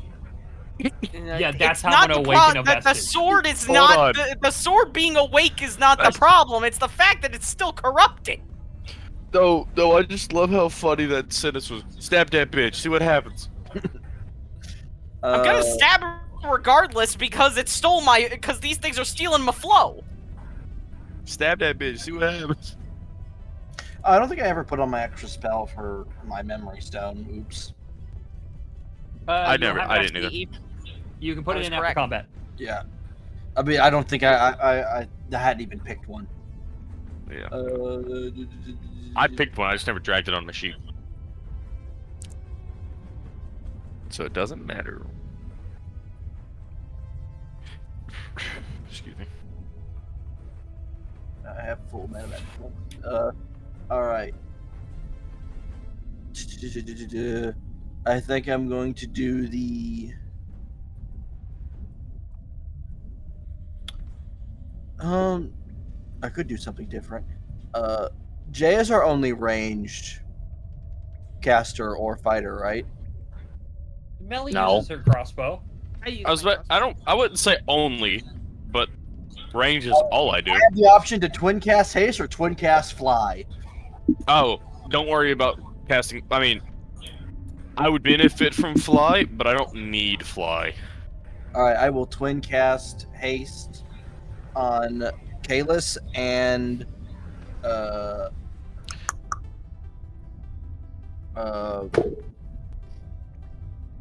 Nimba. Don't get me wrong. It would Ring. have been nice, but I have a solution, so it's fine. Spring, did you put anything new in it this time? Arsenic, whatever that is. He mixed combat meth with out of combat meth. Just a bunch of crushed up apple seeds. I thought it would add a nice flavor. Oh boy. I'm so glad that Kalis. Kalis is gonna end up foamy at the mouth with more in her Nah, range than normal. here's the simple thing. The only reason that Kalis has not died from overdose on extreme combat meth has just because she's better. There's no other reason. There's nothing special. She just gets over the problem. Just wait till I pick up the sleep spell. That's just aerosolized ketamine. What the fuck is ketamine? First off, tranquilizer. That's a 20 point word. Excuse what? You never played Scrabble? Scrabble. That bitch Oh worth my some fucking- points. I feel like Scrabble is the last place that I would ever expect a bit from any of us to come from. I'm gonna go hide over here. No one expects ketamine. That's All kind right. of the point. Nor the Spanish Inquisition. All right. If that is the end of Springus' turn, it is this year's turn. Hey, Fire. Yo. I need you to reach into your Scrooge McDuck pockets and send me your portion of the Airbnb because they keep getting rented out from under us. How much is it? The one that me and Vinny have settled on, it is about $245.50. That it? Yeah. Yes. Hey, Spring. Huh. This sliver in a blur of movement appears next to you, Honestly, you should have expected that. and it is going to swing swung. Man, I'm so excited for my turn. That is a 17 to hit. Oh.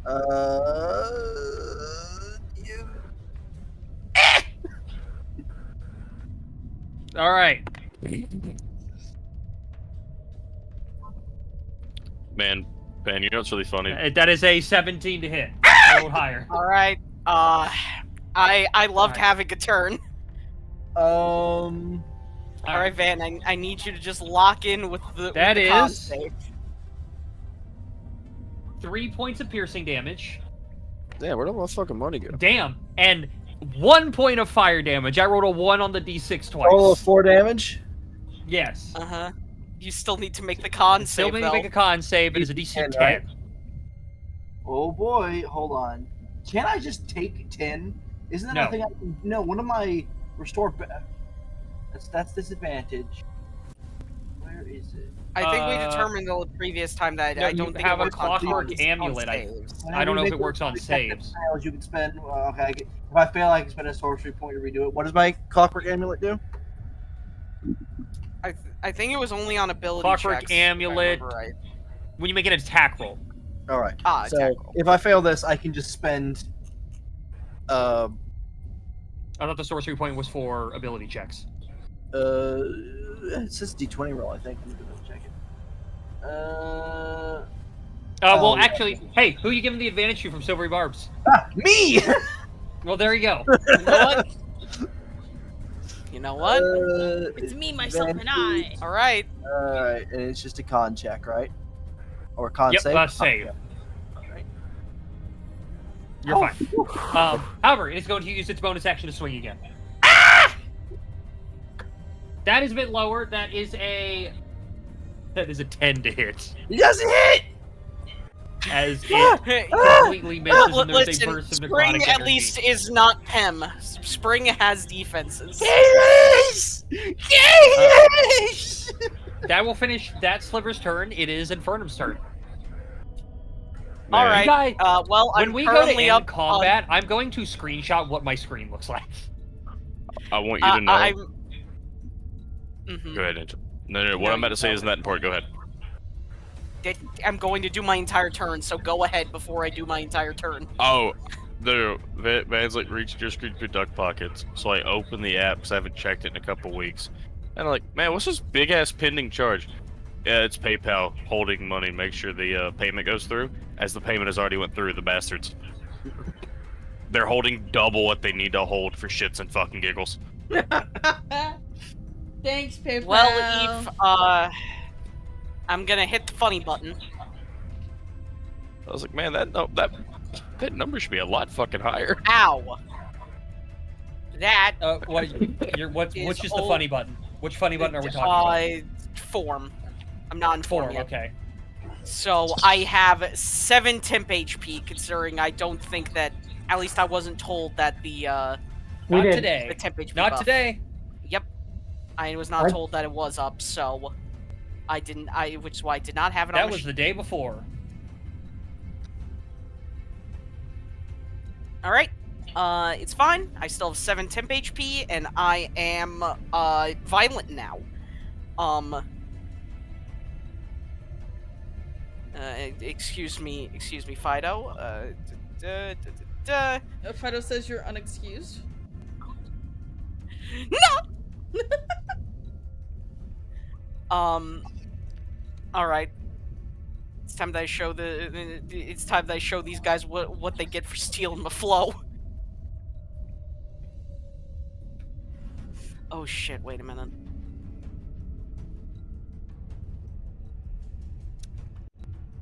Fuck! I actually have to modify this because I know this has not happened before. I usually have this as it is now, but now I actually have to decrease the damage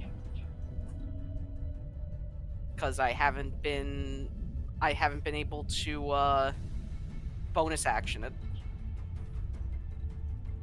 So it is just a short sword currently. So I have to mess with my entire thing really quick. Eh. What, the unactivated ghost blade?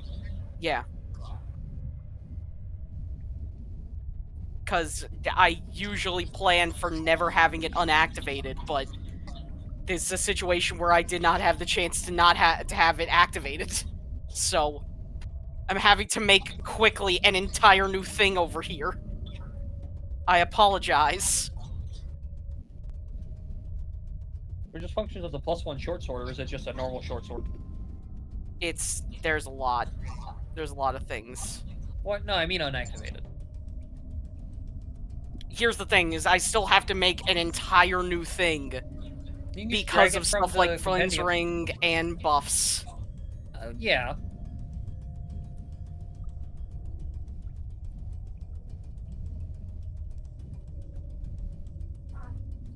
I forgot Also, it's this was a naturally a thing +1. on the weapon. I have been failing to be a DM. What? It's fine. Definitely didn't forget the actual curse. Oh, yeah. Damn. I'm glad that's gonna start hitting me now. It's not as bad as you think it would be. Okay, so Be it's just calling your that. name with a green goblin mask.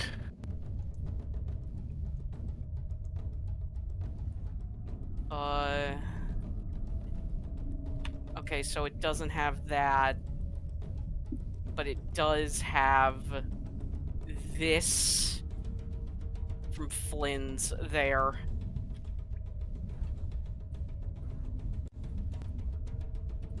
Oh yeah, I forgot. There.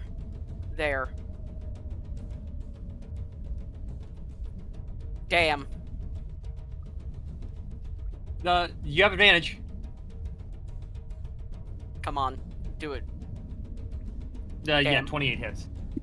8 and +2 from Flynn's ring. I'm turning all of that into necrotic. So giving myself It's all another necrotic, 2d6. okay. Yep. Because of form. So an additional 8. So 18. You watch as the necrotic energy takes hold of it that doesn't seem to have the effect you would like. Okay. I still need to make me a check, though. What? Wisdom? Con save. Oh, con save. Well, also wisdom. Yeah, wisdom after, but con save first. Con save, for the... 16. Passes. And then wisdom save. And wisdom Also save. 16. Still passes. Alright. Man, I love having a 15 save. And then a 14 on my weapon. It's fine. Second swing. I just rolled really fucking high there. These guys don't have good saves. You have advantage. Yeah! Yeah, there you go. It's not even buffed, but... Do I want to grab the worm? Aren't you wielding 2 weapons? Yes, so I can. Yes. But I could shove it. You would shove him just straight into Jay and he wouldn't move. You're right. You could shove it down, though. I feel like Not from the position he's in. Yeah, not from the He position can't I'm in. bitch slap shove him downward. I wish I That's could, not but how I'm that not works.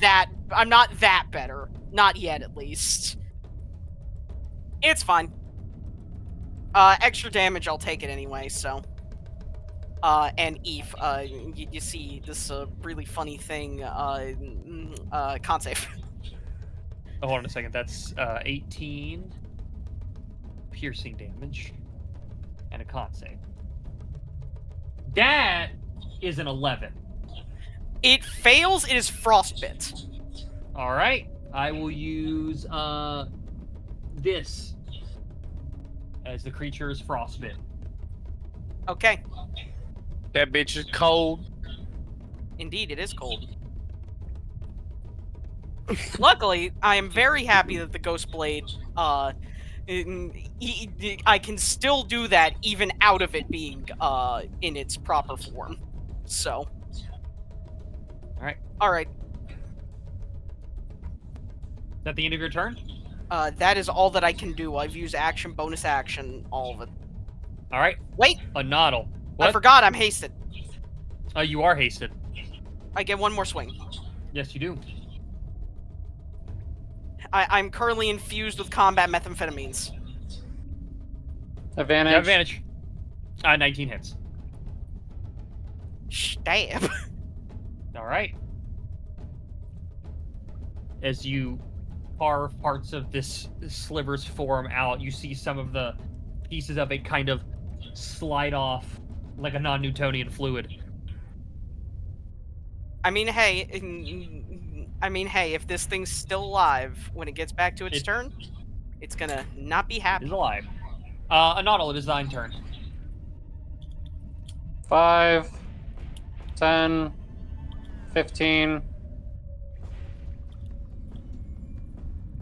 We attempt to stab. Technically, I'm using a flail, so it's crush, but stab. Do I get flanking or no? No. No. Okay.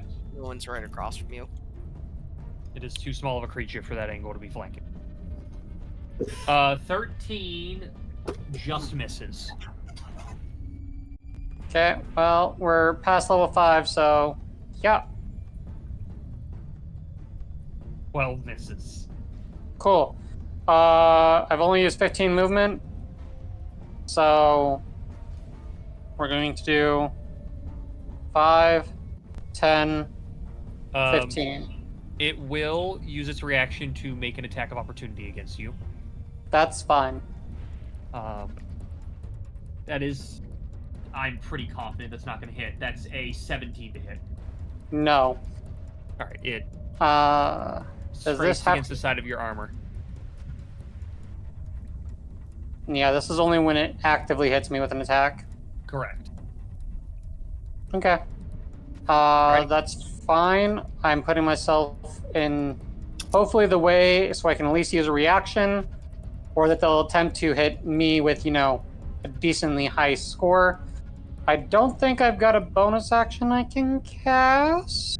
Hold on, what is this? No, I can. I will use a spell slot. Cast Shield of Faith. And I will give it... These don't seem super intelligent creatures. They're just kind of going after things, so... I'll drop this on... Hold on, what is... Is he within 60 feet of me? You cannot see Spring. I don't have to. A creature of my choice within range. No. I do not have to Makes see. no sense, but okay. Shield of Faith. I know he's within range. I cast it on Spring. Spring, you have a +2 bonus to your AC.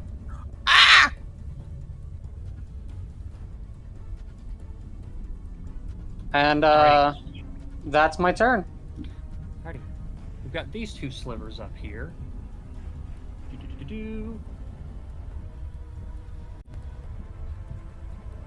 We're going to move you here, and this one will move here.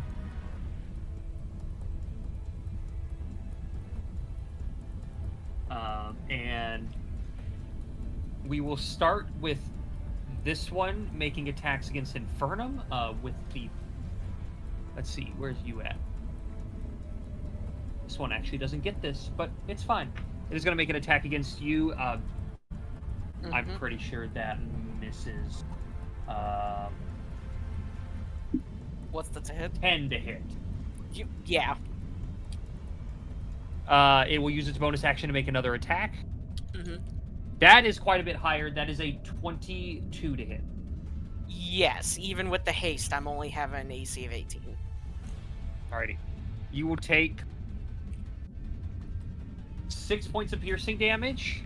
Mm-hmm. And 4 points of fire damage. Okay, so 3 fire... Oh, wait, no? 2 fire. 1 point of damage gets through to my actual HP. Oh.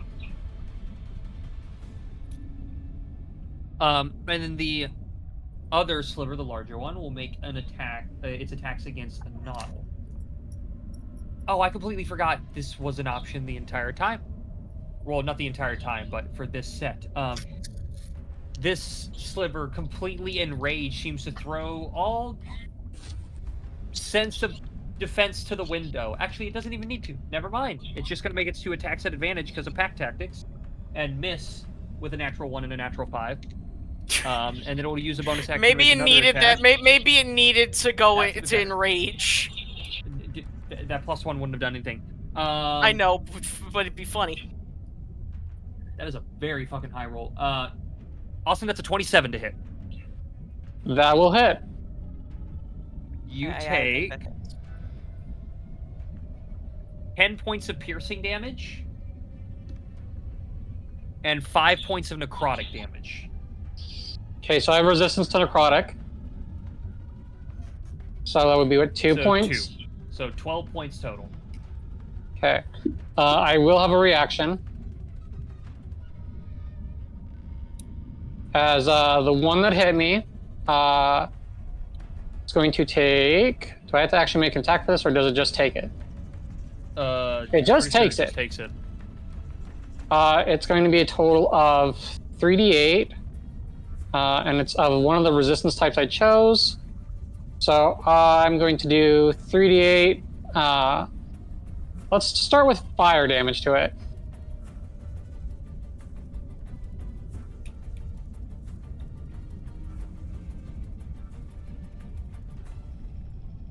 As this burst of fire comes out from the armor, does not seem to have the effect you would like.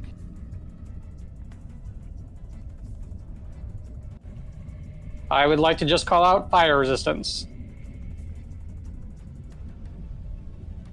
All right.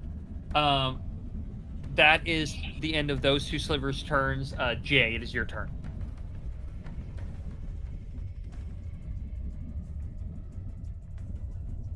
Do I know what frostbite does? Like, have I seen, like, in character? Do I know what it does? I think yes, I've and only it's in ever the roll 20. procted, like one other time, like Yeah. at least in campaign. But yeah, I feel like we will know what the status does. Okay.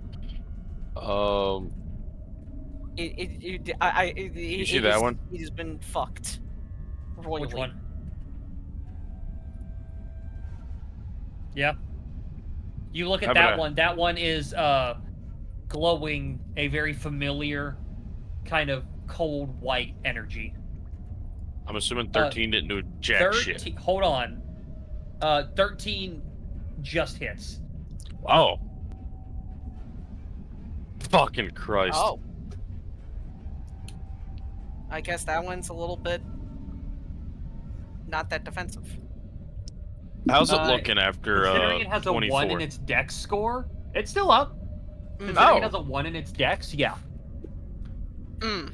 I was more like, can things take reactions if they are frostbitten? That was more what I was after. Yes. Yes, it's just that it's basically a mini form of slow on the creatures that are inflicted of it. It's not the exact same as slow, but it does make it so they can't, take their action or reaction. But if any fire damage touches it, it's free of the condition. Alrighty. Is that the end of your turn? No, I'm the one that I just hit. I'm a shippity boopity. 14 hits. Alrighty. You have chunked this thing, but it is still up. That's all I got. Alrighty. It is now the Ghost Flame Sliver's turn. Is it still in range of this? It is. It will be. So, it is going to. It's going to move up to here and swing at the thing that's beating the shit out of it. That's not very nice. It will throw all defense to the window, given how close it is to death, and it will reckless attack. That is a 22 to hit.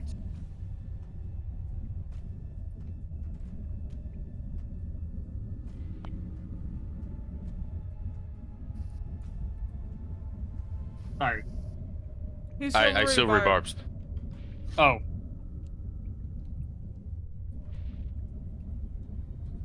$22 to hit. Fuck. Damn.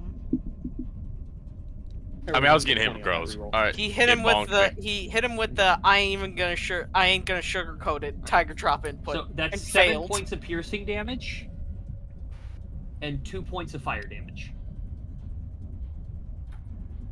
So 9. Yes. And it will use its bonus action to swing again. Who's getting that advantage? Find which one is giving the fire. I need Probably to Melly, purge it from because existence. Melly's going next. Oh, thanks. As you say this, you look at the one attacking Jay as it is glowing a familiar cold white energy. Oh, you! That is an 18 to hit Jay. Damn it. Shield would have saved me. It hits me again.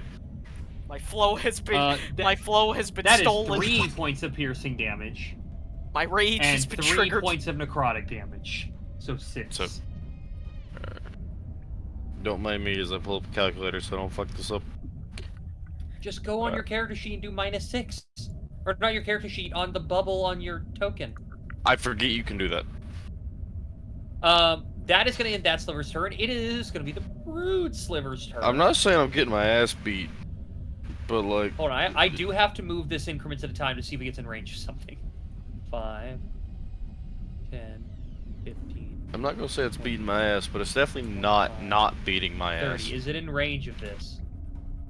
Barely. Okay. Hi, Anodal. As my turn ends, can I yell at Infernum? You can yell, but it is caught up within the swing swanging. Sounds No. I was just gonna yell at Infernum. This bitch is stealing your flow. Anodal, that is a natural 20 to hit. Damn. These motherfuckers got hands. They do have hands, and they're swinging. They lack hands. That's the issue. Hands. They're wanting to get. They're wanting to take our hands. They have piercing claws, and they're trying to get into the sweet succulent juices inside you. Listen, I have a question to make. Eve had me pick out what slivers they were going to be today. You were the reason they stole I don't care what you all say. You don't understand how much worse options there are, even at a low CR. I could have gone the route of so many blades so fast. But I saw that one of them was Ghost Flame. Went, I gotta do that one, and Eve was like, I didn't even know that one was in there. And is it doing exactly what it does in the PDF? No, I changed it because I'll just be completely honest. The original Ghost Flame one, it does force damage stuff. That I was like, no, that ain't right. No, exactly. That so ain't I changed it. The Ghost Flame's necrotic, and we know this. Exactly. All right. So Anodal, you take 6 points of piercing damage and 8 points of necrotic damage. Also, Van took IRL second before, as he has just paid for the first half of the Airbnb. And unlike Fiery, I do not have resistance to those large bills. So you said 6 of normal? You take a total of 10 damage with your resistance. factored in. I'm aware. You take 10 damage. And it will use its bonus action to swing again. Also at advantage because of pack tactic. That is a 19 to hit? 19? No. Yes, 19. Alright. As it misses with this one. That is its turn. Melly, it is your turn. I have advantage, thankfully. Yippee. Thanks, Fiery. Thank you so much. Question is, do I hit the old man again? Or are you gonna cast Fling or Launch Object? I could. Or Catapult? Do it. I'm sorry, old man. You will be the last one it hits. God, it's really funny because none of all those, every sliver except one has decent dex. So much you want to know the funniest part is that if that first one fails, then it's probably gonna die. And to this day, not a single creature that I frostbit will have succeeded, will have got to its turn being frostbit. What is your DC? 11. It is 11. It should be. How is it only 11? It should be higher. It It's goes off your 16. Why is it set up like that? It's 16. Sorry. All right, so I don't know why it's set up that way. So dex save. That's an 18 on the frenzy sliver. Okay. Second one. That is the blade sliver. All right, it's got the same dex mod. It's just a flat roll. It fails. Yippee! The old man has been saved. Unfortunately, even though there is a blur sliver present, they get a movement speed bonus, not a dex save bonus. Austin, you were so this close to being beamed over the head with another magical rod. bludgeoning damage. Anodal, you have slight spicy deja vu. Slight spicy. You see it coming, and your body instinctively flinches. Wait. Hold up. You Sorry, I'm stave having off the to heart check my attack. stuff. You know, I forgot Ethan gave him a passive heart attack button. I've never made him roll it. He's mainly rolled it on his own. I do it for the bit. And I know what number I would need him to roll for it to happen. We haven't gotten there yet. Hey, Eve, very important question. Uh-huh. Just for my sake. How is saving... Okay, never mind. I think I got it. It's fine. Wait, does Melly have... Oh, yeah, you do have, like... Don't you have, like, something that gives you a +1 to your saves or something, Vinny? Like my spell DC saves? Yes. My Because I'm wondering... has all-purpose tools. I don't remember what rarity, but has all-purpose tools. Yeah, it's a +1. My all-purpose tools give a +1 to my DC. And you have, like... You have a +4 to your casting stat, right? Yeah, so the +1 is already incorporated to my DC. Yeah, I know. I'm just making sure, like... I was wondering how I thought that me and you were both had, like, similar casting stats. Why did you have more spell save DC than me? So I was just, like, mentally trying to check, but I forgot you had the all-purpose tools. That is your action. Are you doing anything else?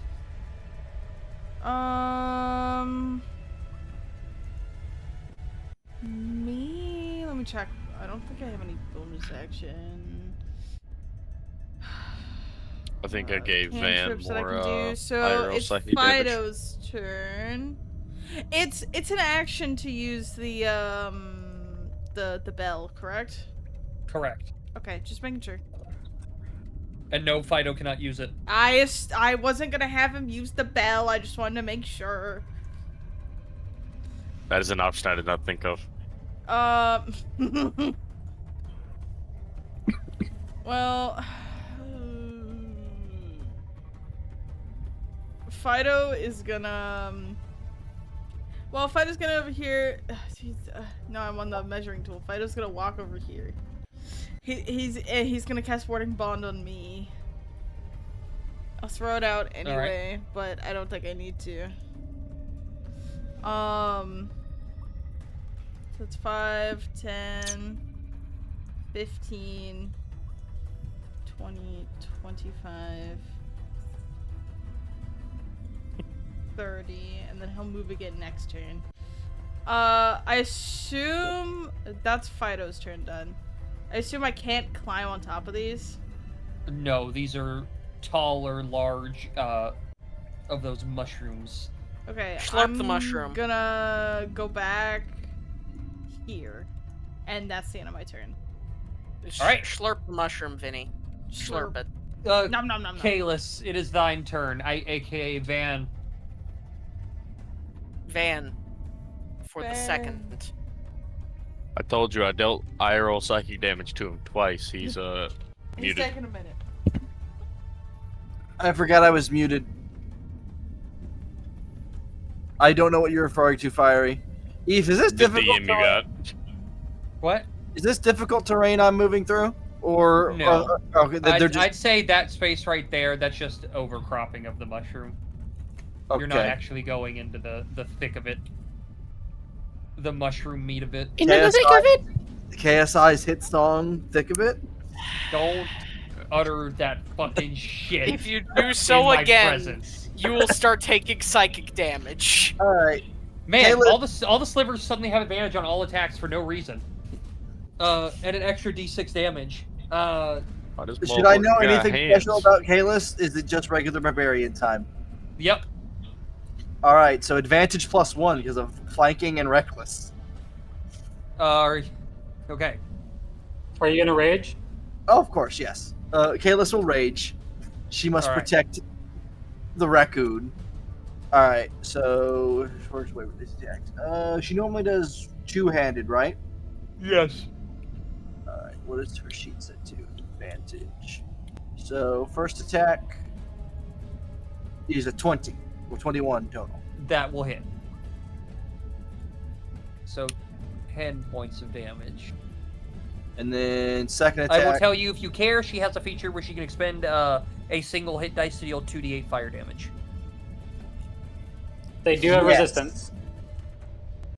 But that is a feature she has. I will expend the hit dice. I will let you know that I did call out that they have resistance to fire damage. Yeah, they have resistance. It's still damage. It is still damage. So it's 5 damage. Hey, that's still 5 damage. I mean, that's 5 extra damage. Listen, Austin, $20 is $20. 5 damage is 5 damage. You know, $20 is absolutely $20, right. except when it's $10, but actually it's $20. But actually it's $5. 24 to hit. That'll hit. 17. And then she gets hasted attack, correct? Correct. 14. Give me a moment, I need to 14 see if I can find a on gift. the blur sliver. It hits. Surprisingly. 9 points of damage. Not 69, 9. I fat fingered the 9 on my, or both the 6 and the 9 on my thumb pad or keypad. It is Dang it, still why up, aren't there though more it is looking very rough. When do I decide when to burn hit dice? When you make make your attack and hit. So is it too late? I mean, you can do it on your third one, sure. Wait, she gets a third one? That was my Yeah, third. you just rolled your. Yeah, no. Yes, Van, you can't combat retro. cocaine. Yeah, you're doing your third attack. You can't go back and do it on your second one. Oh yeah, But, no, I was asking. Yeah, you can add it onto the end here for this third one. All right, that's what Combat I was cocaine. It will not let me easy arrow keys back up to the last command. Uh-oh. 8. Oh, oof. Ow. All right, it takes a point of fire damage. Like a turtle trying to fuck. Anyways. Give me a moment. I'm trying to get a gift. Is that the for end of Kalis' turn? She's going to insult the sliver. All right. And Insult give is heard. Head pats. Idris, it is thine turn. All right. I'm going to. I need to roll a d4. Bonus action. I take 3. That's for my I'm hemo. pretty sure your Hemocraft die is a D6 at this point. You're level 5. You're level 6. I think you might be right. Well, actually, No, never mind. You're not. I'm still Blood Hunter 5. Give me 1 second. I'll double check just to make sure.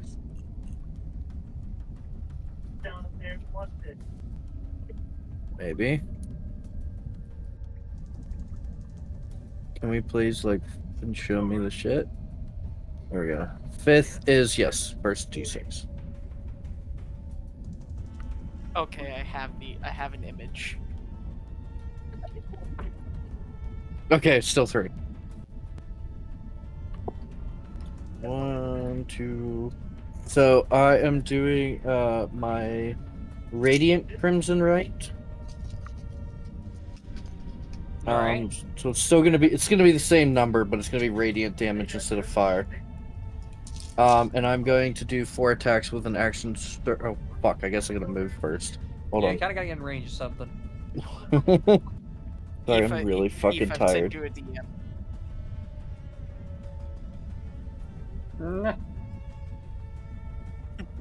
All right. I'm going after this guy. Which one? That's this one. Okay. That's flanking, right? That's flanking, right? Correct. Okay. Did you see the image, Eve? So you have advantage +1. Okay. So that's gonna be 4 attacks total. All right. All of them hit. Okay. Thank you for helping to purge it from taking my flow. After the first attack, it is dead as the other 4 carve into its dead body. Fucking other of 3. course. This is why we declare 1 attack at a time.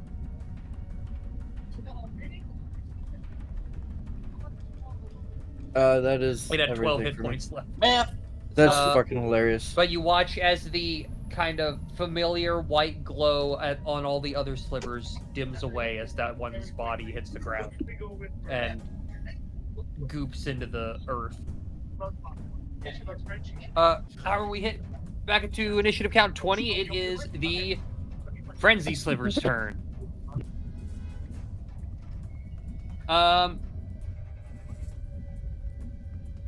It will go ahead and we're going to make one attack against Idris, and that is all it can do because that is its action. That is. Wow. Idris, that's a 22 to hit. Brother. Yeah, that hits. Take 7 points of piercing damage. Brother, he got his that's ass not beat. Okay. And I believe at the end of its turn, it gets to make the con save again, correct, Ninja? Or no? I can't remember.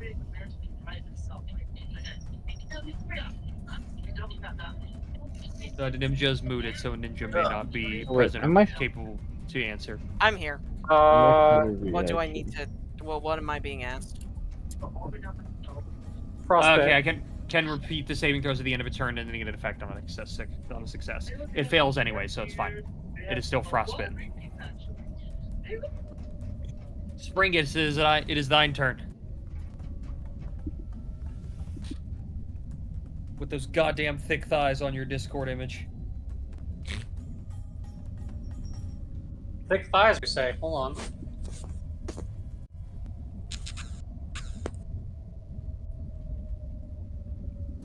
Yep.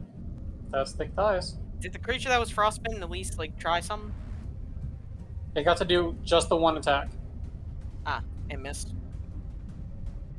Yes. Good. Man. Yeah! This is thine turn. Van, you need to hit them with the schmicks. Schmicks. Let's see here. I got one right in front of me that I kind of got to deal with.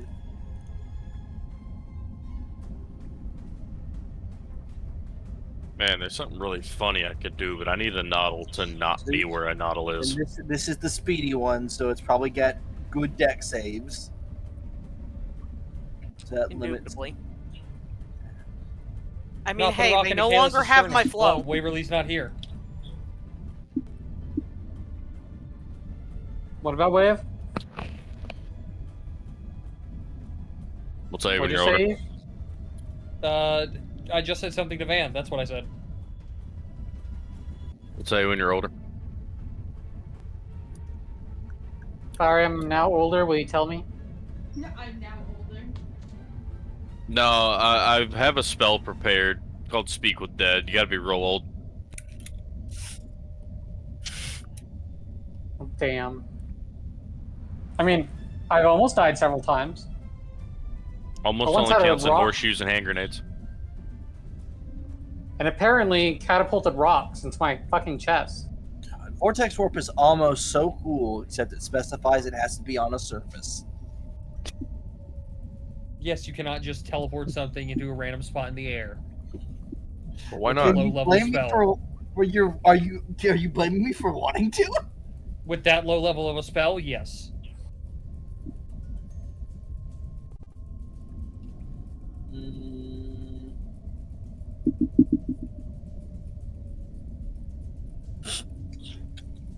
I'm back, and I just see that image, Eve. I hope you enjoy my image with the caption. It was great. Unfortunately, I can no longer recreate it because the target has been purged.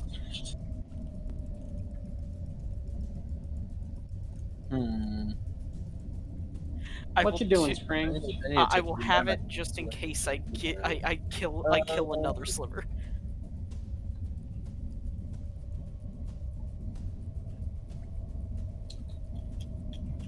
Resistant to fire damage. It's gonna have good deck saves. I am actively limited on what I can do.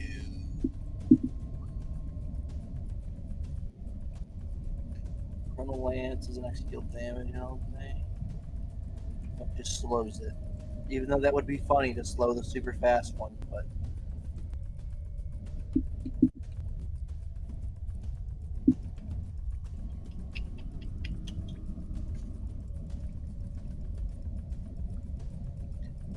I'm going to step right here. And I'm going to twin cast Catapult. Okay. Where are they both going at this one? They're both going at. Can I see over this stuff? No, but I wasn't thinking about that at the time when I asked the question. All right. Yeah, they're both going at it. All right, first one, that's a 19. Second one, that's a 20. That did not work. But that's really the only thing I could do. As the two rocks go hurtling into the distance. All right, is that the end of your turn? I'm gonna move back to give Kalis flanking. All right. It is the Blur Sliver's turn, and it'll make an attack on Kalis and an attack on Spring.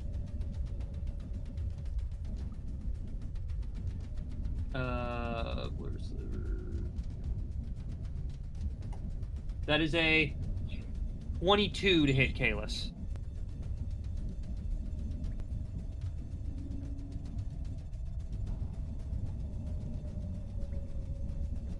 Bad. What? 22 to hit Kalis. Oh, I forgot I was playing Kalis. That would just hit. Does Kalis have anything? No. No. Yes, that hits. She takes. What is Kalis's AC? 22. Damn. 2 points of piercing damage reduced to 1.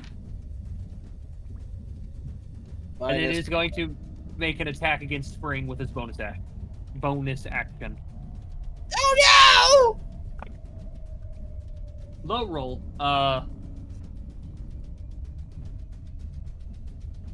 12 to hit. 12 doesn't hit. Whiffs it. All right. Infernum. All right. I'm going to stay here starting. Bonus action, I'm going to pierce myself with the hilt.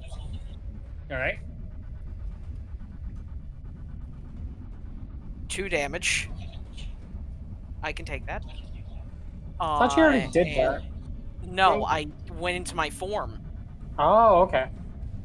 It's why I had that whole thing last turn of I don't have a thing set up for my sword not being activated. Gotcha. Swing. Advantage. 14 on the Fury Sliver. Oh, that's or sorry, the Frenzy Sliver. Just hits. Okay.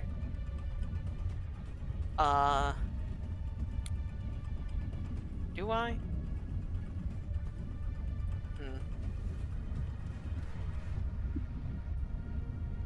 Yeah, I'm a balls it. I'll do it all necrotic. All right. And I will roll that extra 2d8. Okay. So, 31 points of damage. Do they still seem to not to resist it, or no longer seems to resist it? Okay. How's it looking after that one? Very rough. Okay. Second swing. Hits. How do you want to do this?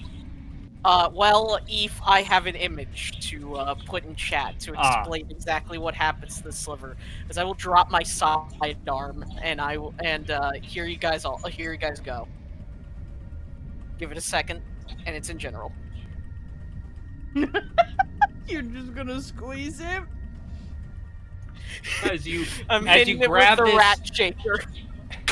as you grab this, as the scientists would say, non-Newtonian fucker, and you carve the life from its body, as Ethan remembers what he wrote on an item. As the life leaves its forms, you begin to see flashes of not so much fields of battles, but more of you see black except for humanoid figures. You see the blade, though not in your own hand, carving down. Ninja, I need you to make me a wisdom saving throw. Okay. 21. +5, 26. Even with your form of dread active, you feel this fear begin to creep up inside you, but you manage to shrug it off. Okay. I'm okay. As I will move down and I will strike the one between me and a noddle now. Alrighty. Well, I'm I'm glad that I do that. 13 points. And considering that I did not do it for either of the last two, that one, I need a con save and a whiz save. Blade Sliver. Con save is an 8. No, sorry, it's 7. It is frostbite. That is a 13. It is feared. I'm feeling a little feared right now. It is frostbite and scared of me. Alrighty, there you go. Okay, that is all of my turn. Alright.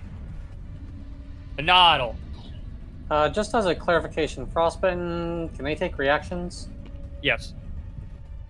Okay. Well, I suppose it doesn't matter anyways. I don't want to harm my allies if at all possible, so I will be taking 5 feet to the right. That one will take an attack of opportunity against you. Okay. That is the Blade Sliver. 24 to hit. That'll hit. I rolled I'm that. just informing you, Null, now. I wish I had a gif of Rat Shaker that I could have thrown up, but Discord doesn't have that any is good ones. 8 points of piercing damage. Okay. And then I'm gonna slam my flail into the ground as I cast a thing. Yeah. As I will use the golden AoE. Alrighty. Fido is in this AoE. Is he? He is within 10 feet of you. Oh, he's on the edge of that 10-foot radius. Okay. That's fine. I can't really take much more space, so... Also, I got don't the think... undead guy. I don't know what undead guy you're talking about, but sure. I got him out of the range. I got Infernum out of range. I'm pretty sure the DC is higher. Yeah, I'm the DC's double 15. checking right now. Yeah, Alrighty, so they each need to make a dex save. So we'll start with Blade Sliver. Oh, Fido needs to make a dex save? Yes. Fail on the Blade Sliver. The Fury Sliver... He fails.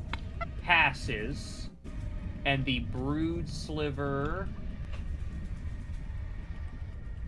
fails. So, the Sliver up here takes no damage. These two take the 12.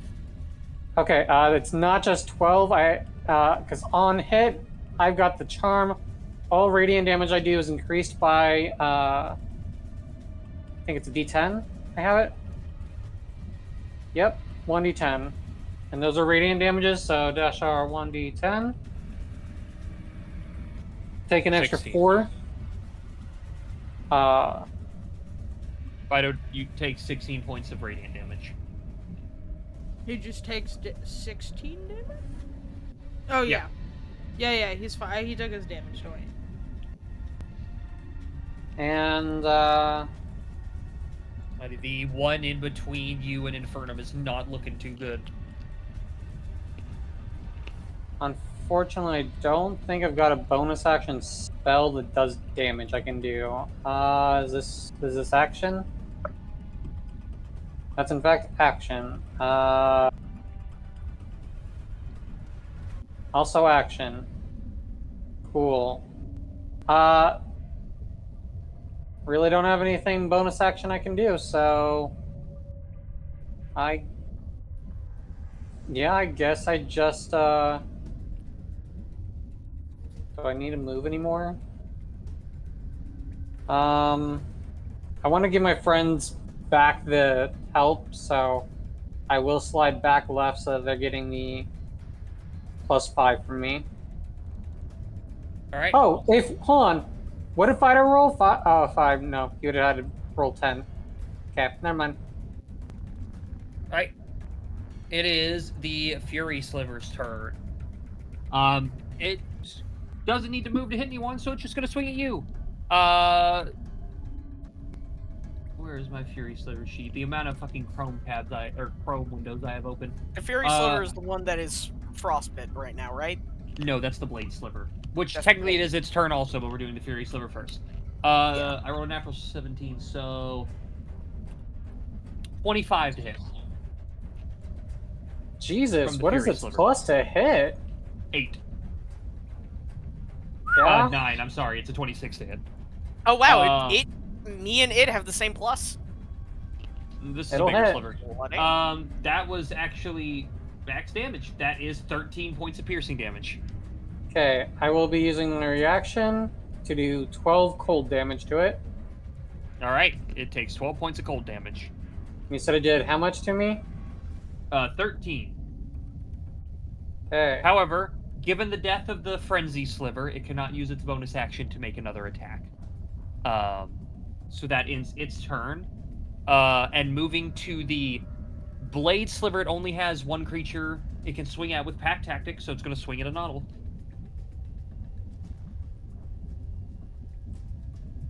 But miss with a natural 5. And at the end of the... Oh, and it would have had disadvantage, so yeah, I'm just going to say it missed because I rolled a natural 1 and a natural 5. It does, however, get to make a con save and a wisdom save at the end of its turn, correct? Ninja? I know it makes the con save.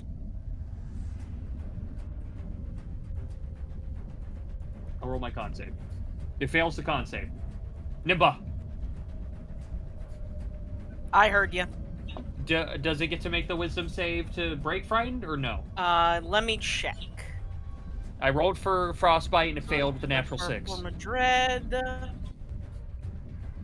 Turn is frightened until the end of my next turn. Okay. It automatically dissipates at the end of my next turn. Alright. Jay, it is your turn.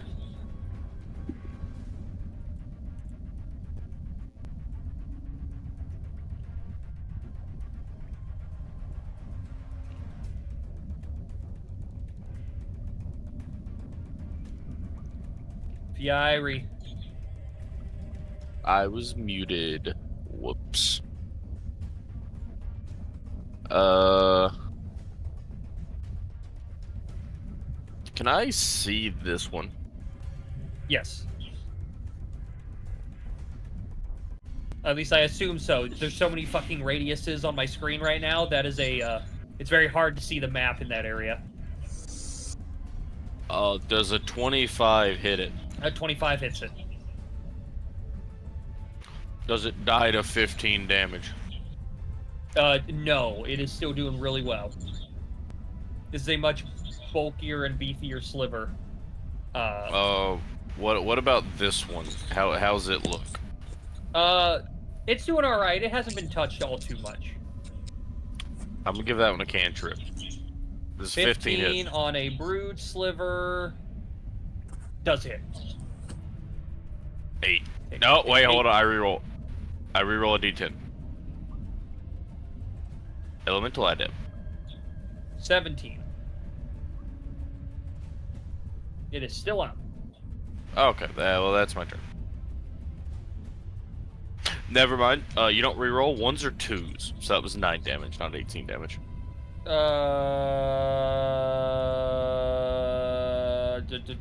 Dad. I was incorrect. 7. I apologize. Not to an auto. Hold on, I'm on the wrong person. I was gonna say, I'll take that. Alright. Are you moving anywhere? No. Old man suddenly implodes in on himself. Old man's currently pretty bloodied. Alrighty. It is that sliver is dead. Right? That's the So does the brood sliver's turn. And you know what? There's one creature it can hit with Pack Tactus right now.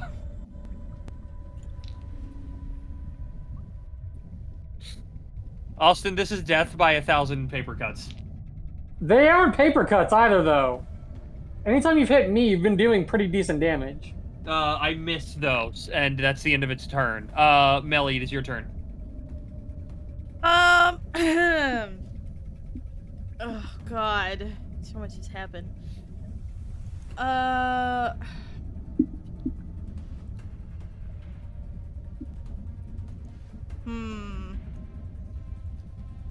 Hold on, I'm counting. 5, 10, 15, 20. Alright, so I'm gonna move here for 25. Uh-huh.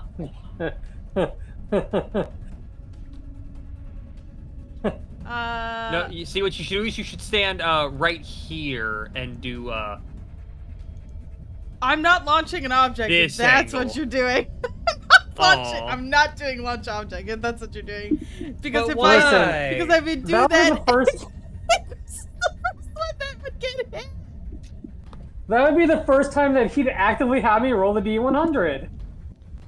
Yes. That'd be the first time I actually ask Austin to roll the D100.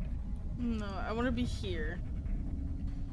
And I'm going to bonus action. Yeah, I'm gonna hold off on that, I think. I'm gonna bonus action. Where the fuck is it? It's my arcane ablation where it's like force damage on my thingy. There it is. On my bow. And then I'm gonna fucking shoot it. I'm gonna shoot his ass. Shoot this guy. Oh, my thing's lagging. Sorry, I'm going as fast as I can. Fucking bitch ass. Oh. Yeah, that definitely hits. Weapon critical.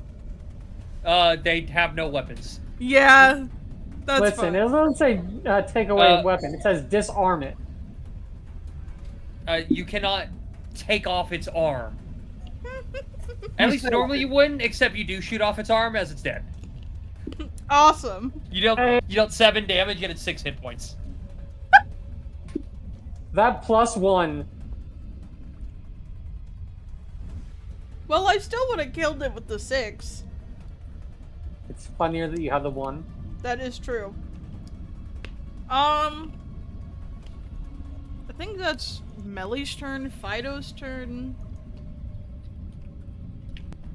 He's not gonna do anything extravagant. He's gonna go here, here, and here, and he's gonna get flanking. Because my boy always needs it. And he's just gonna slam into this thing. Alright. Wait, what the fuck? Oh, I'm looking at the wrong sheet. What the fuck, Richard? Slam. Advantage. Why did it only roll once? That's Oh, because I did advantage on the wrong sheet, that's why. But that's fine. That hits. Just hits. Awesome. 5 bludgeoning, magical bludgeoning damage. Alrighty, it takes 5 points of damage. Awesome. That's Fido's turn. That's the end of my turn. Van, it is Kalis' turn. Kalis is gonna double swing, triple swing. Swing, swing. Left, right, left, right, left, right. Left, right, left, right, left, right, go. Yeah? Do we have the crit table? Yes. Yep. Yeah. I don't see the option. Click on the character and it should appear. Nope. It does, at least for me. Oh, nah, there it is. Want me to roll one for you? It wasn't popping up. Okay. So, Van, that doesn't matter. It had 10 hit points left. Okay. Imagine somehow Kalis didn't kill it with that. Also, this, oh, you're swinging with the normal white hammer. She swings with Goldbreaker. Oh, I've been swinging with that one the entire time. Yeah, I just realized that. I was like, man, where'd the radiant damage go? Yeah, Oh, I see it throw at out the bottom. Goldbreaker. Oh. Yeah. Oops. It's fine. Oopsie poopsie. It's dead. It's fucking dead. Yes. It's for posterity's sake. Listen, Deadly declared all 4 attacks, and Van did the same. Funnily enough, it did the exact same So damage between them. Our movement is 40 feet. Is there anything alive within 40 feet? You are hasted. Oh, good. That means here.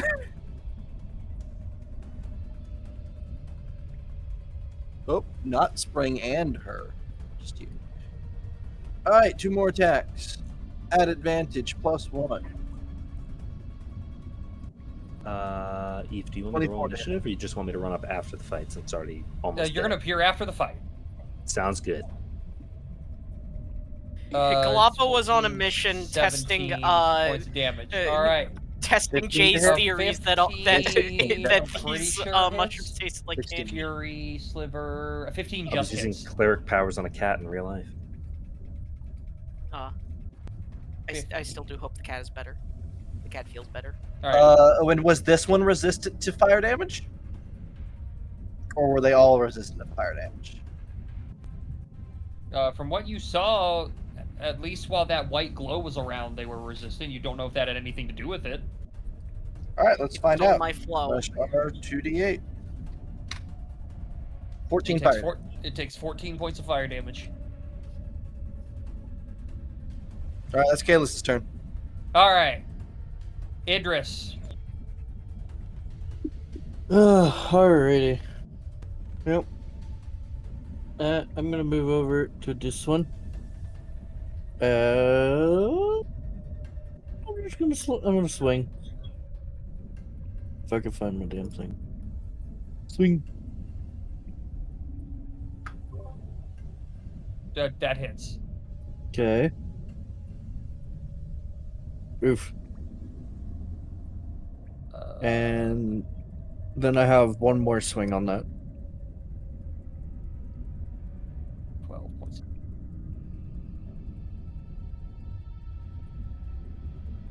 Alright. You don't have advantage, so the natural one misses. Okay.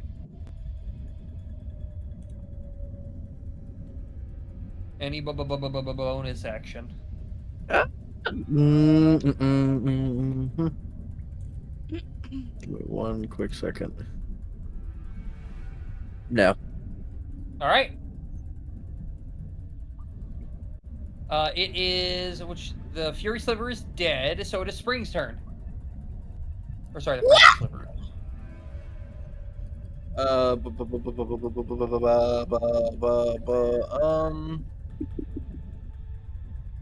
Two slivers left.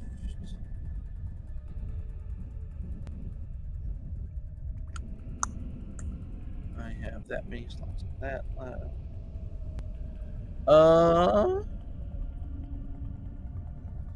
See here, what's my movement like? Go away.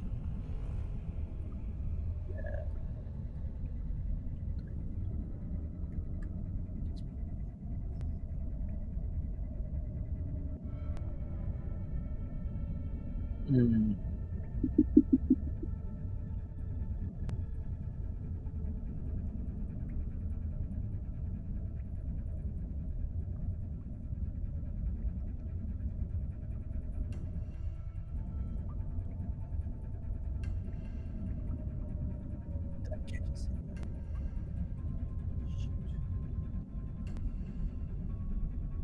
You can't run straight through there. Oh, joy.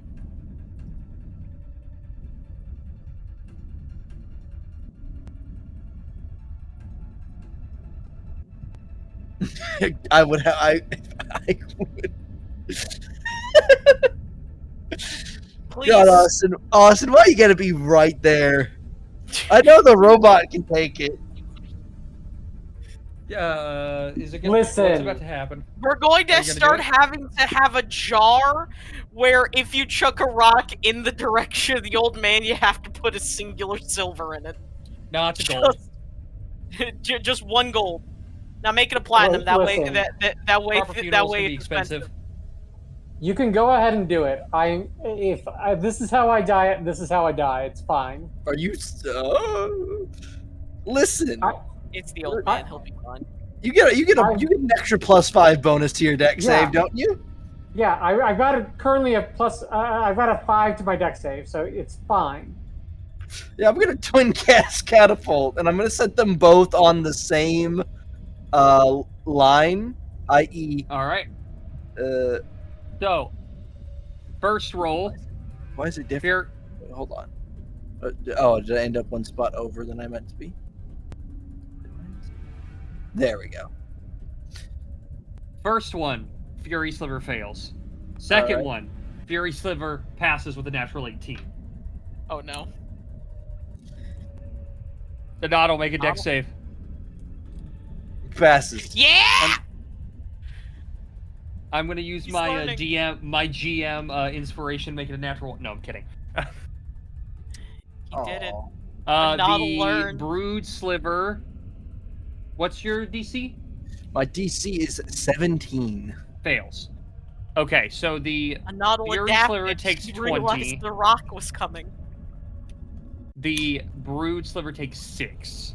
It is barely on its non-Newtonian body.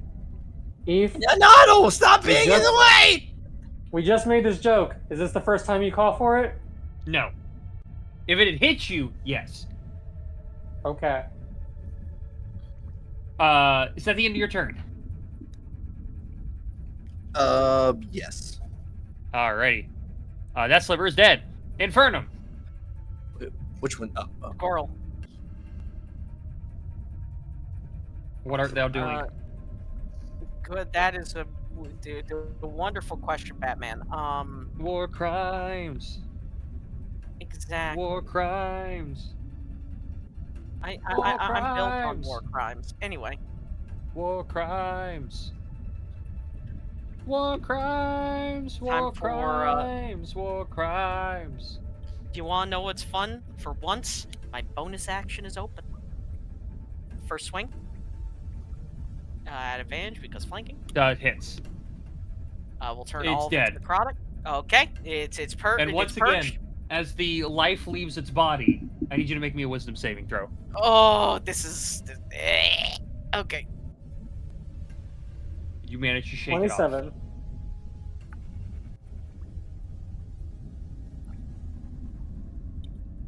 You know what? Mentally, I'm just like, nah, I can't deal with that right now. I'm just gonna pull out my rapier to continue on further. No advantage. 14 misses on this one. That's fine. A 16 does hit. Damn. 16? Why is it rolling 2d8? Flynn. Flynn's ring. Yeah, I just have the Flynn's ring damage added on Yep. to Almost Wings. Alright. It takes 16 points of piercing damage. Because I swapped my. That is your action and hasted action. You have a bonus action. I could offhand use the Ghost Blade considering I switched hands. Or you can leave it to me. I'm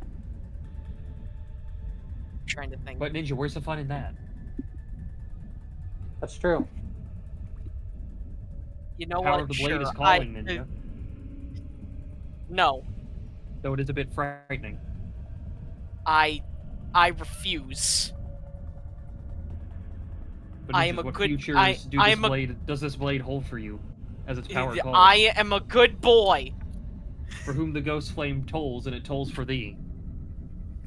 It already did once, And it can do it again. and I refuse to. And I refuse to fall to monstrosity. I am going to end my turn. Shoulder. All right. Noddle. 'Tis Cool. thine's turn. So, the way the skill gem is worded, I need to understand. Does this take my attack action? No. Because Golden Land at the beginning of No. my next turn. It says okay, at the start of your next turn it happens. Cool. So I get 3 of these things. And there's only one enemy left. So all They're at 3 are going with disadvantage. it. That's true. But there's 3 of them. So 1, 2, 3. 1 hits. Alright. And that's, hold on, because I get an extra, that's a radiant damage, so dash R 1d10. It's 20 radiant damage to it. It is dead. Alrighty, hold on, I'm gonna, yeah. As the final non-Newtonian fucker dies. I found my new way to describe slivers, and I love it so much. Indubitably.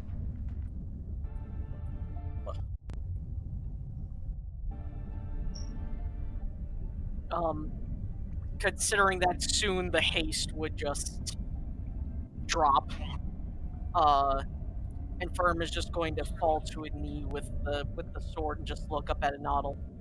My friend, I think the curse on this blade's finally kicking in. Don't call me out like that. Do you need more drugs? No. I'm okay. just Anodal pulling out a syringe of some like yellowish liquid. You Anodal sure? will, Springwood was like, "You want drugs? Drugs?" Anodal's going to lay a hand on your shoulder and go, "Do not worry, friend. I will be here to help you along your way." And then he's going to say his normal prayer of may the light, or actually, do you speak Celestial? I do not. Cool. And you just get the normal thing that I haven't told anybody what I'm saying, except those who speak Celestial. As he says a small prayer. I hear it. Yeah. Oh, cool. Galapa, you understand. The turtle just appears from the... He does the reverse of the Homer Simpson going into the bush, but through the mushrooms. I just come out of the woods, Just... hefty breathing. Spring is What did I slowly miss? pulling out a roll of totally normal smiley face stickers. There was just this long line of cats. They were all injured. It's just... I need to let my staff charge for a little bit. Yeah, I forgot to describe. There's a random flash of golden light, and the turtle appears with a small bow-tied message written in the familiar handwriting of King Gildor saying you forgot something. There were a lot of cats, okay? Anatal, I'm informing you now that I can endure this curse, but I feel like even in my dread state, it is still dangerous. I can feel the fear and pain that this blade had caused creeping into my mind every time I slay a creature.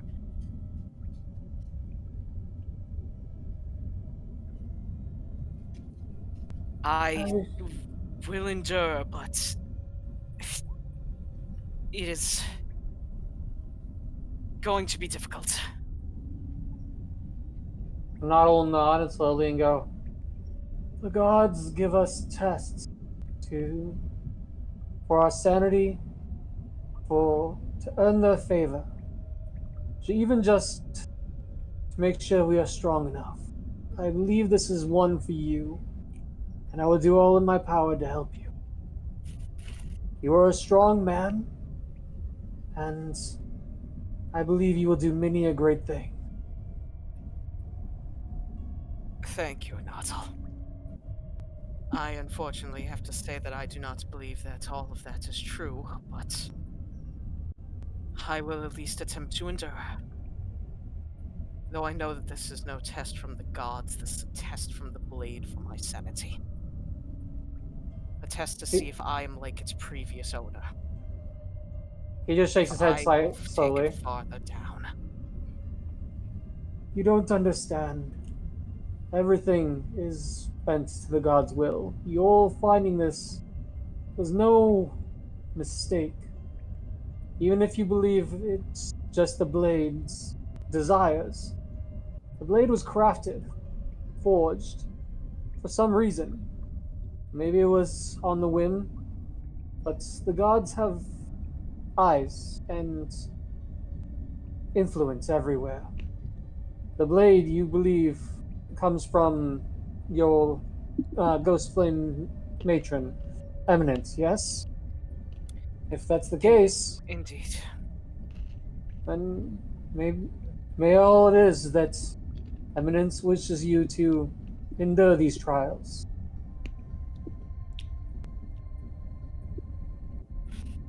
I less believe that is the twin bird herself, and more that's what that the darkness that consumed this blade still lingers, even with, and the pain of taking a life is just causing all of that pain to recoil into me. Anata will just nod. Believe what you may, but have faith. Come on.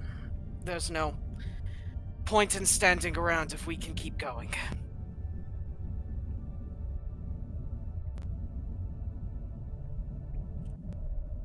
Alright. Is everybody alright? No one else was severely hurt during all of that, correct? Noddle is bleeding. Well, I know that you can... Noddle, I believe in you. You'll survive. I'm You gonna got be dropping hit over some. the head with a rock in our first meeting, and you're fine. So... Rock! Where? You're fine. You're fine. You dodged the last one, remember? You're better now. He wasn't supposed to remember that. He wasn't supposed to know.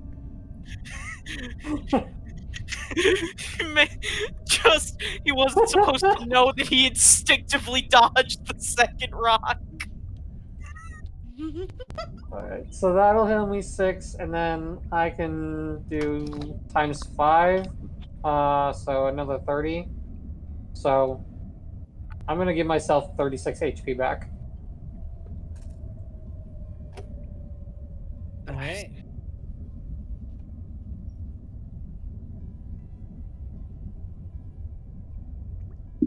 That definitely seems to help me.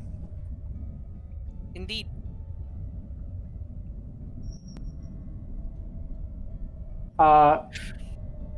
Can Jay please do the temp HP thing now? Just so we have it.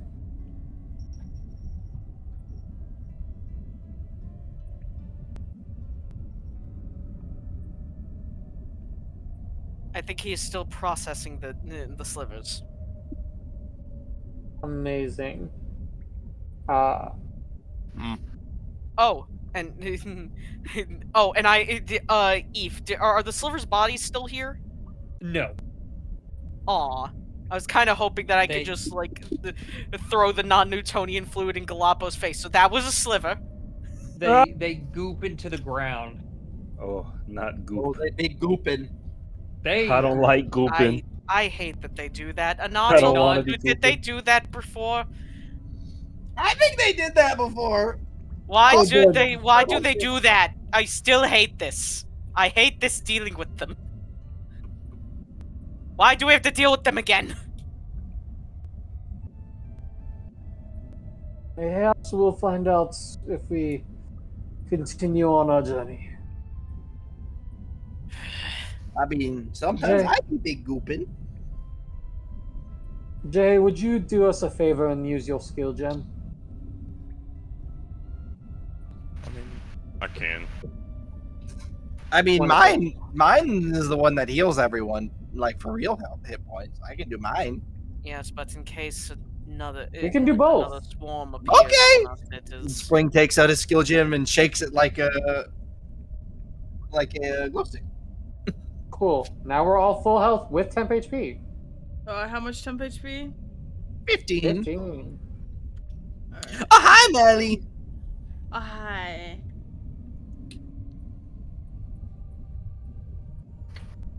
Melly, you are safe, correct?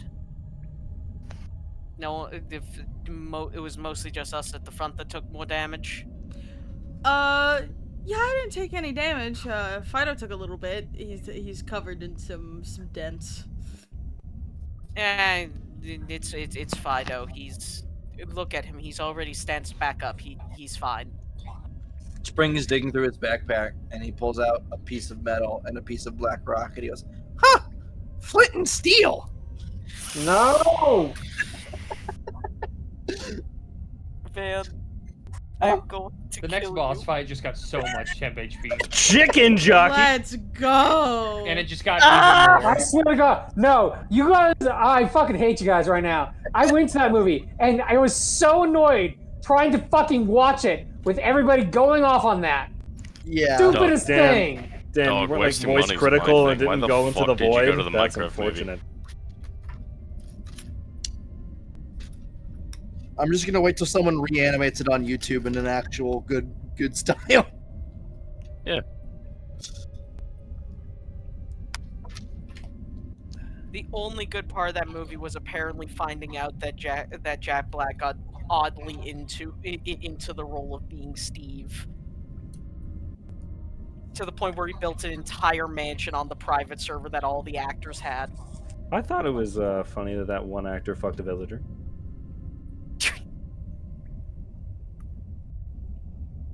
Anyway, further deeper into the mines. She was deep in that. Yeah, shut up. Alright. I'll bring back the ghost flame sliver and I'll let it eat you. It didn't happen when you stabbed that one with your sword. I give Ninja a feature, summon Ghost Flame Slipper. I mean, I wouldn't be against it. I wouldn't be... Hey. I would only use it for comedic purposes. If he gets the feature to give us all the ability to use Ghost Flame attacks, that's amazing. You are not slivers, so it does not. Unfortunately not. We are not part sliver. Alright, so we gotta start injecting the goop into our veins. No.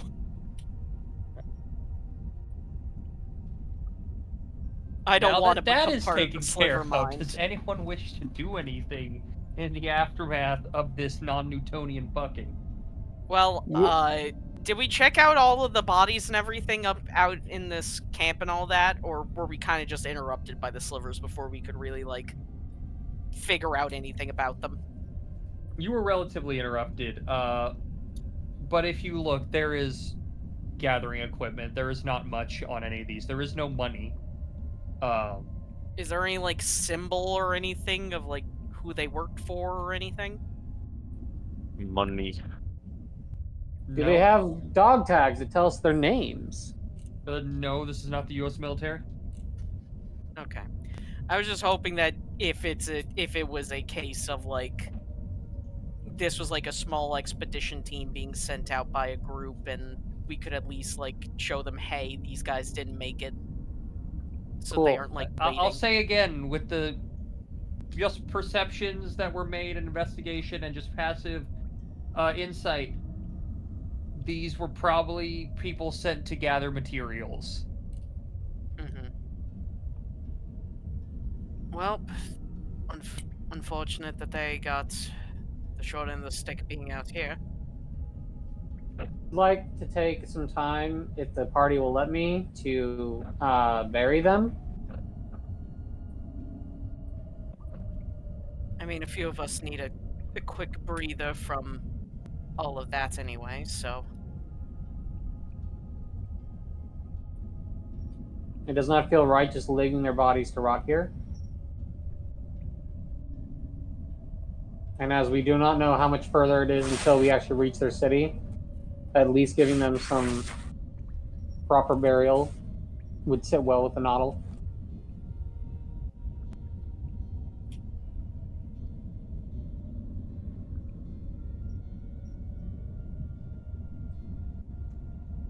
All right, nobody's saying no. So Noddle is going to take some time to bury the Durgars. Okay. And perform final rites.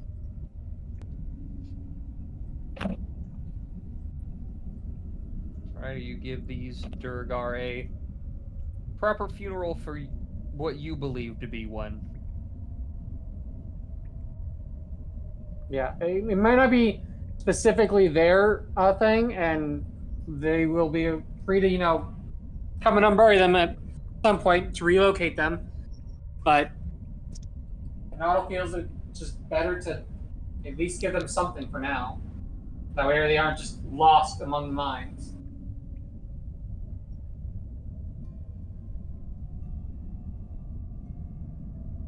All right.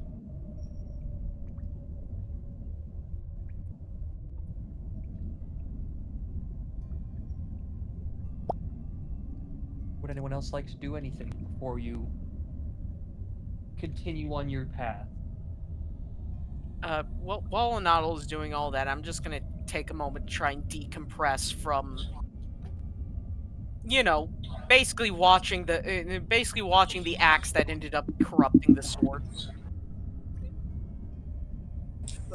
At least partially. Look around our current location.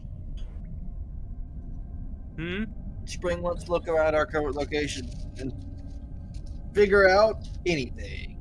He's just curious. Where am I? What am I doing? Why am I here? He slurps the mushroom. You are somewhere in the Underdark, roughly 2 days upon your 4-day journey. Yeah. Spring would like to look at mushrooms. There are many mushrooms around. Spring would like to see if any of these mushrooms can be useful alchemically. You have no idea. You are not an alchemist. I mean, I'm busy. Otherwise, I would help you.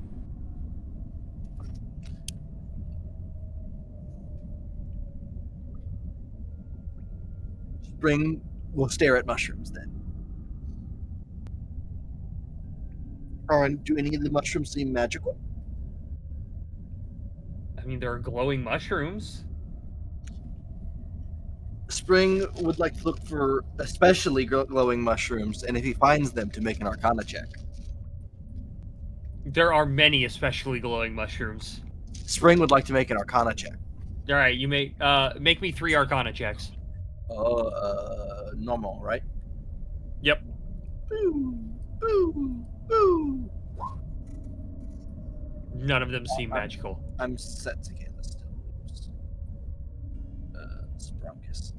Man, none of these mushrooms are magical. I'm bored.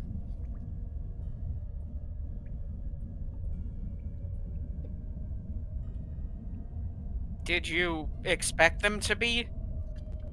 They seem just Or- like mushrooms. Are you expecting I would say on the one with the 26, I'll say one of the mushrooms you look at, it's got kind of a more pinkish hue to it, and as the mushroom itself doesn't feel magical, but as you poke it, a little bit of this like pinkish syrup-like substance flows out from the stem of it.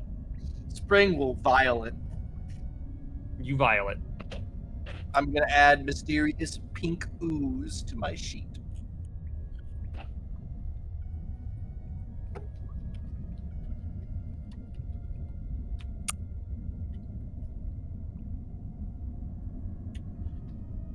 Did someone say they were resistant to poison? Currently, it's Melly for the next just under an hour. Melly raises her hand. Yeah, he is, but he's not gonna answer you. Melly, I need you to taste something for me. That is a very ominous. What do you want? Every ounce of my being was wanting Van in the spring voice. Say, Melly, put this in your mouth.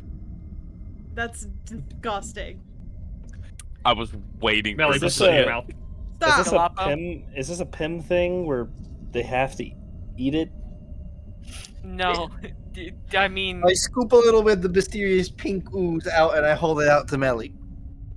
Hold on, I just realized I forgot to take a screenshot of what I was seeing. I don't think on I my like during this combat. idea.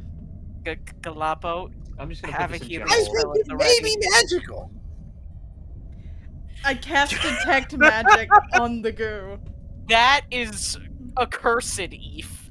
There is a slight bit of magical energy coming from it. How did you see anything like this? I'm just Spring, built different, ninja. It's a little Can I bit make magical. a medicine check on the goo? You have no idea know what you're looking at. You've never been to the Underdark before. Spring, it's a little bit magical. Is that what you wanted? Insight check on the raccoon. Why don't you taste it? You're resistant to poison, aren't you? 19. Only for a little bit. Well, okay, you can try it then. If it's poison, you know, as much as you eat, it will be. What if it's Van, not poison? Van, are you bullshitting right now? No, Spring has this mysterious pink goo, and he wants someone to taste it. So you're bullshitting right now. No, there's no bullshit. He wants someone to taste it. Yeah, but you're like, did you say it had healing properties or some shit? No. He doesn't it's just know magical. what it does. Oh, so you're not bullshitting that it's magical. You just want someone to taste it. Yes, I want to know what it does. Fuck it. Galapo walks up and eats it. Oh. Like, All it's right. in his mouth. It's sticky. This isn't lettuce. This isn't lettuce. This isn't lettuce. You lick this syrup, and I feel like I'm instantly gonna regret this. it's flavorless. But the first thing you feel is in the very back of your throat, on the roof of your mouth, an itch begins to form that moves into your brain as your mind begins to twist. Wade had as, drugs again! so Wade had drugs again! Is there a saving throw? no. Oh, First thing okay. that happens, Spring is. you gonna watch take as Galapo just mindlessly just stands for a solid 6 seconds.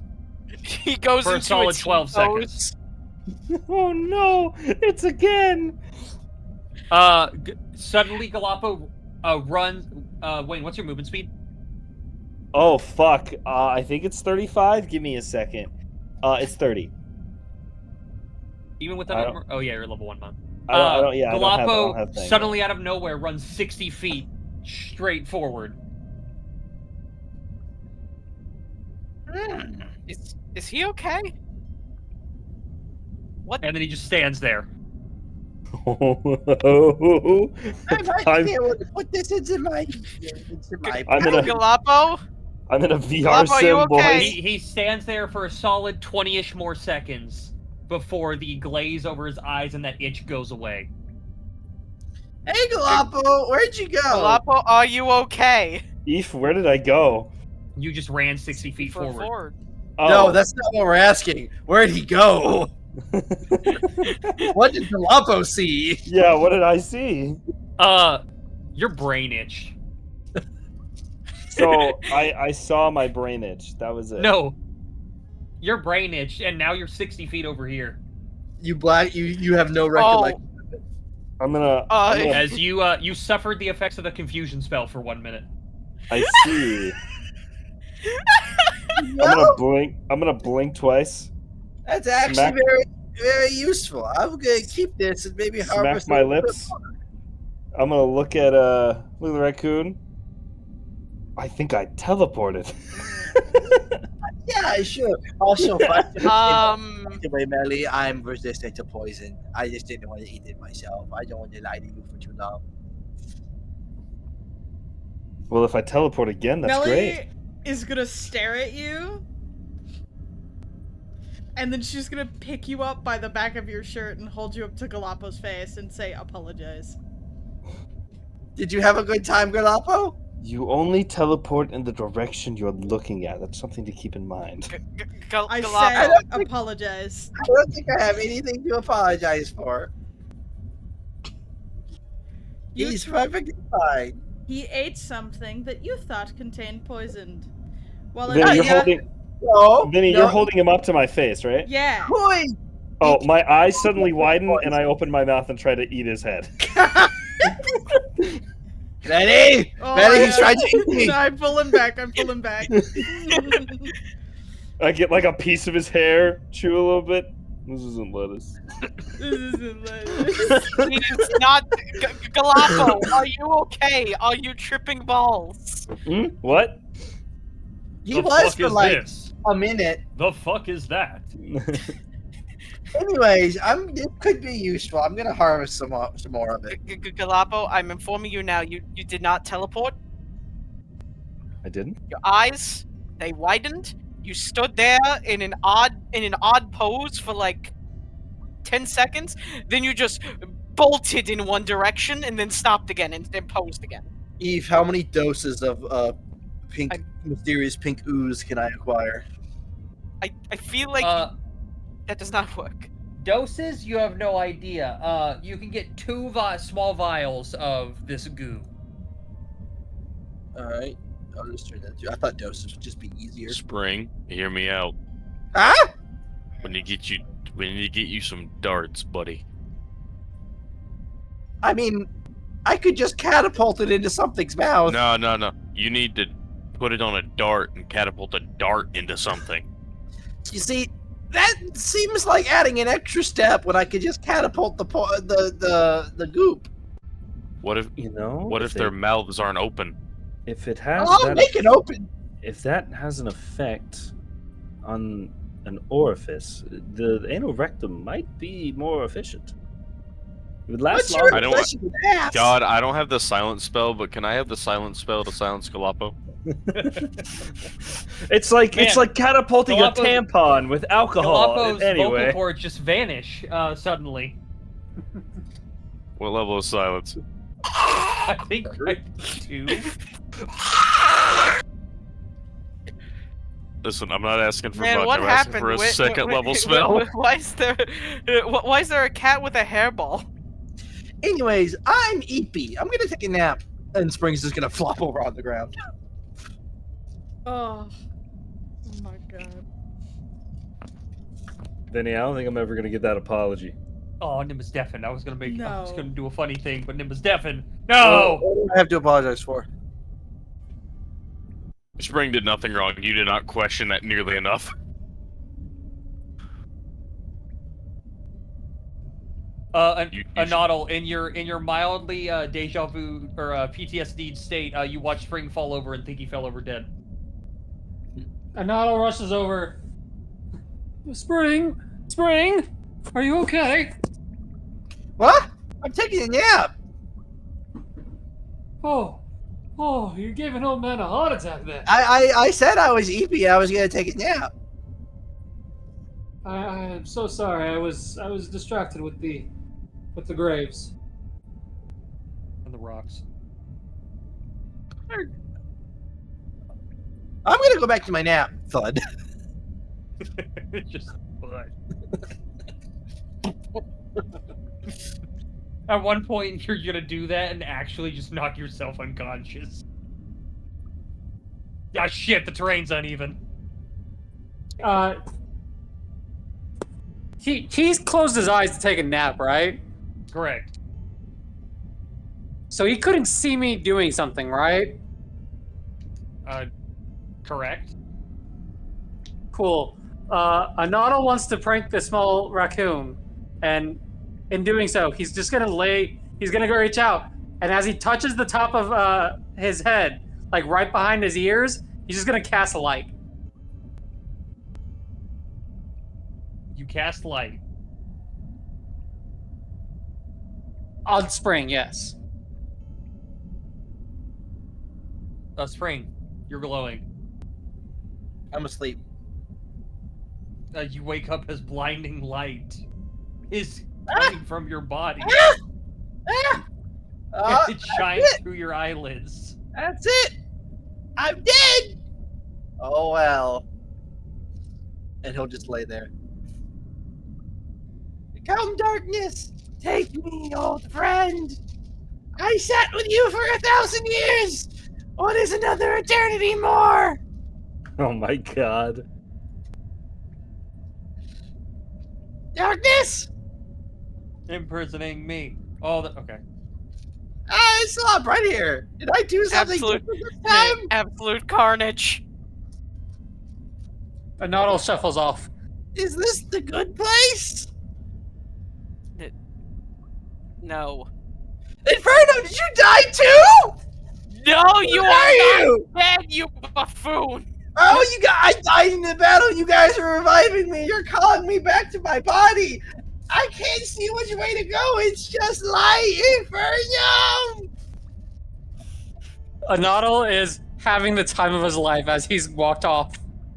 Inferno, did I at least die in a cool This is fashion? top I 5 just moments put of this my old hand man's on life. Kaelus's shoulder. Please just pick him up and take him. Don't let Fully Billy under- have my arm. I'm afraid they'll do weird things with it. What does that mean? I don't know, I- Vinny. What does I that think- mean? Melly, I think he's just lost his mind currently. He's a fucking glowing I think he sampled a bit too much of his own supply. Looking at the raccoon just fucking glowing, I think he lost his mind. He can't see. It's painful to see. Oh.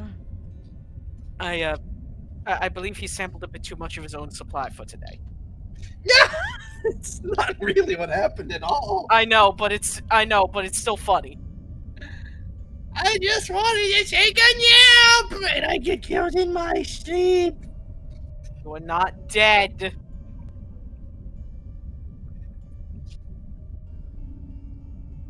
You just have had a spell cast on you that makes you glow. What? If I cast detect magic on you, will that make you less upset? I can't see. What would make me less upset would be being able to see. I can't fix that problem. Hey, did you do this to me? No, Are you jealous if I don't give you the sniffy powder during fights?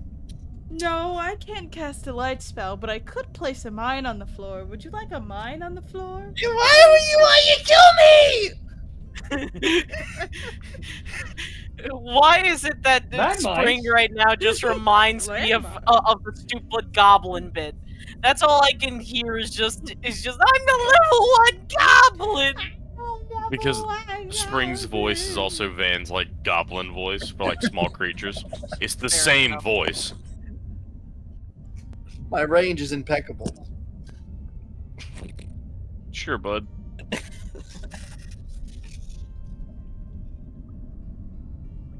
How long does this spell last? So an hour later, That is the funniest thing, is that it's not like I can choose to stop it. He would actively have to have covered himself. It just lasts. wanted to take a nap. You'll have your chance to nap later, Spring.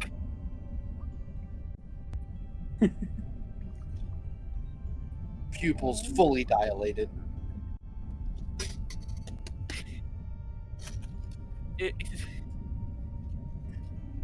Also, I'm informing you guys now. I'm saving the rat shaker picture for future use.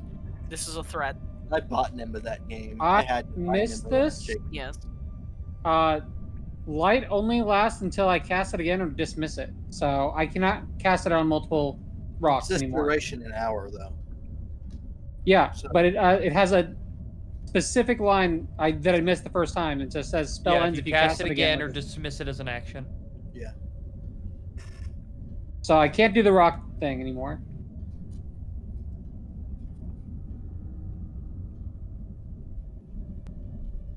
All right. You all gather your things, and after Spring stops glowing like a beacon, A new hand has touched the beacon. The beacon? da baby. The baby? Da baby? Let's go. Okay. All right. But as you continue to travel, you then find a place to camp for rest. Is anyone doing anything in or around this rest? Oh man. Ethan, Oh, I my have energy's prepared going a up. spell. Uh-huh. It's a very simple spell. Uh-huh.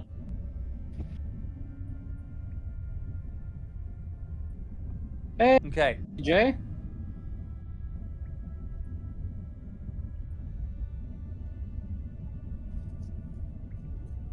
All right. A Noddle Note wants to to self, sit with murder the party with range damage. What? What? What? What? That's rude. What? Anado wants to sit with Ninja or Infernum, and he just wants to pray with him.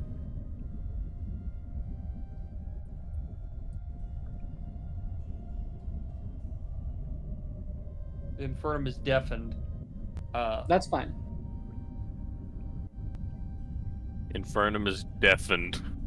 It's just a really funny Yeah. reaction to that. He suddenly gained the deafen. He gained the deafen condition. Yeah. Blom. He's learning. He has mega tinnitus. He can't hear anything right now. All he Mega hears is the tonight. letter E. E.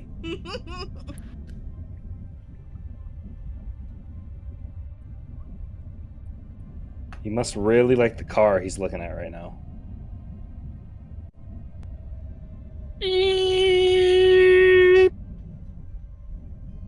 That hurt me. Good. Now you know what I hear when it's quiet. It's called tinnitus. I got 11itis. Got 11itis. Shut the fuck up. As you all rest for the night and awaken on the next day for your third day of travel, I'm gonna do us all a favor, and we're gonna say nothing happens on these next 2 days. Unless anyone wishes to do anything. I'm not gonna make you roll on an encounter table. Why not? Why not? We have 27 minutes till I'm definitely ending session. Understandable. Have a nice day. And that's maybe half a round of combat. You know, he brings a very solid point.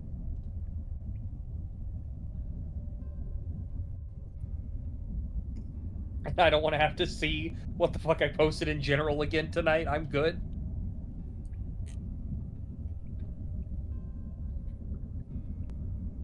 Alright. But as you make your way through the Underdark, you slowly begin to come across more paved sections of road as a large settlement begins to come into view. That's crazy. Small building, made mainly of carved stone. For some of the buildings, they seem to have guided the growth of some of the plants down here to make walls.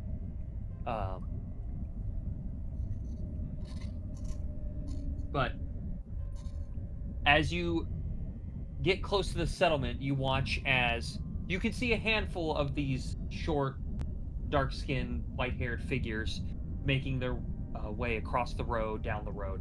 As people see you coming, they all scatter.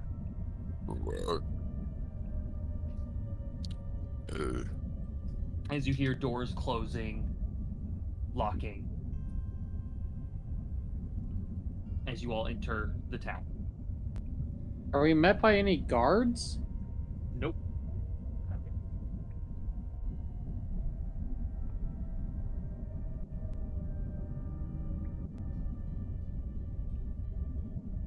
What you can currently see, the town may as well be empty.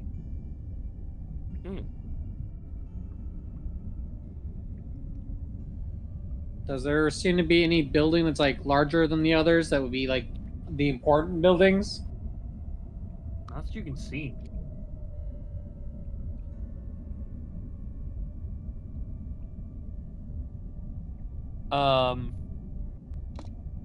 Melly. As you're walking through this town, just with your passive perception, your general knowledge of mechanics, there is evidence of machinery going through here. Okay. There are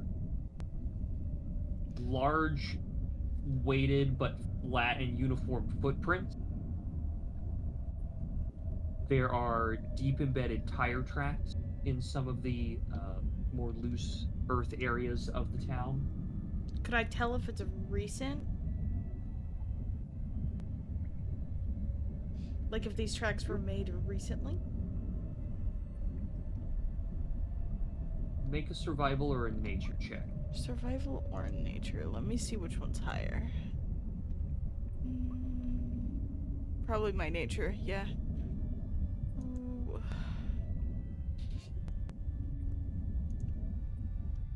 For some of these, they were probably moving through here less than an hour ago. Okay.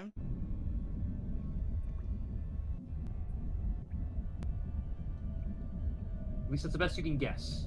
Yeah. There is not a lot of wind movement and such to disturb the ground as much as it would back above. Right. In the open world.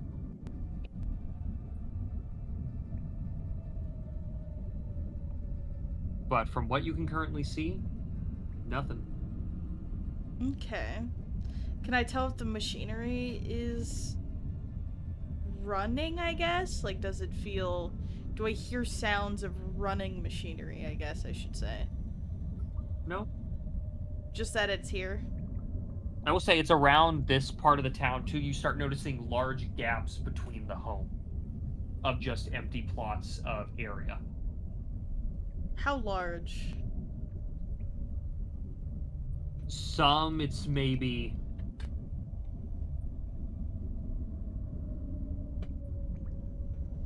...20-foot by 20-foot square areas, some even larger.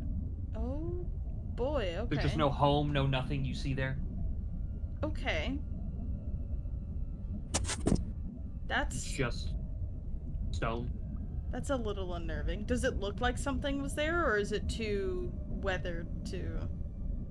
weathered... It just looks like uncarved stone. Uncarved stone. Okay.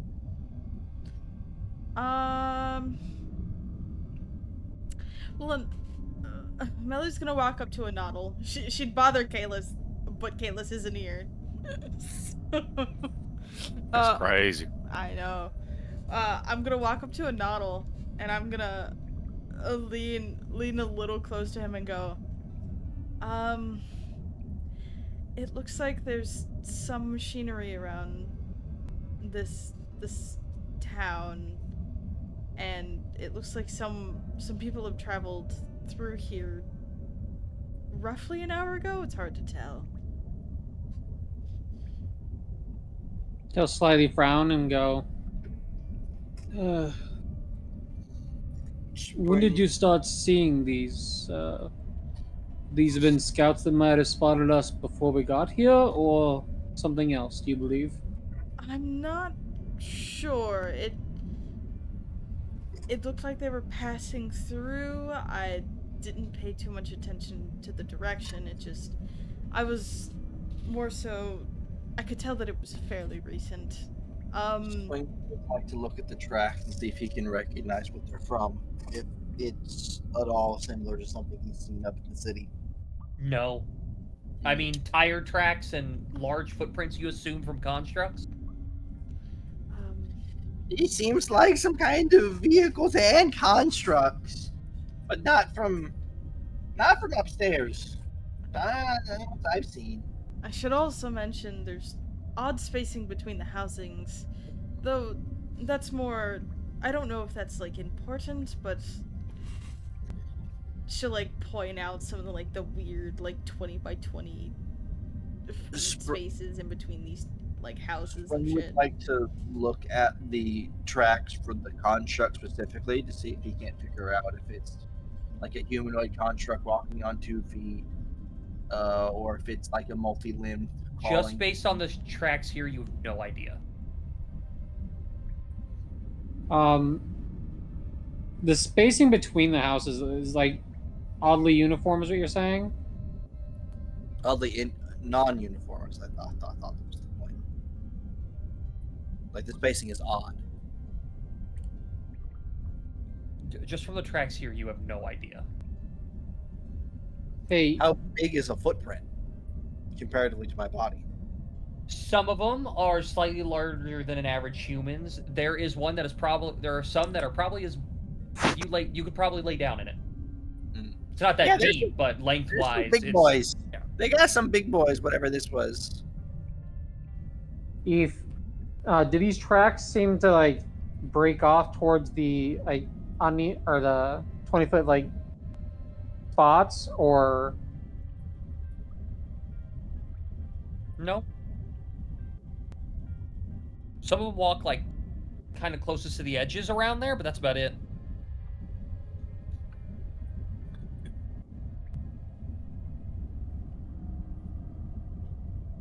Interesting. And anybody that we've seen had just been like going indoors and locking up, like, right? Nobody's been staying out? No.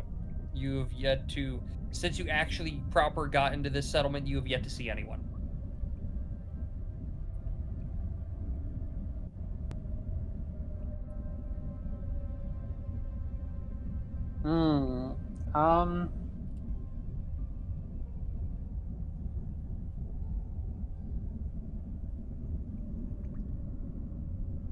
I mean, we're here for a reason, and like it's we gotta find someone to attempt to talk to or something. We know that people have been in the houses because they're like being locked up. The path continues forward. I guess we keep an eye out for the tracks to see if they change directions, but otherwise continue forward.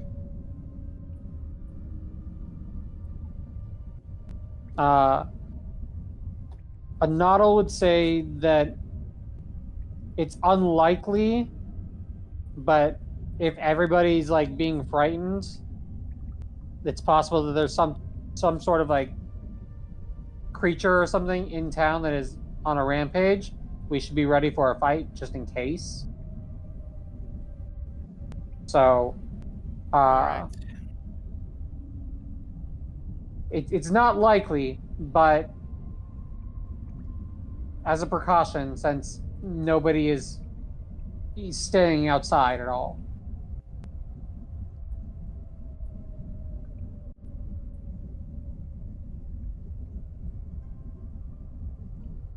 I'd say we should take the marching order that we had last time, probably.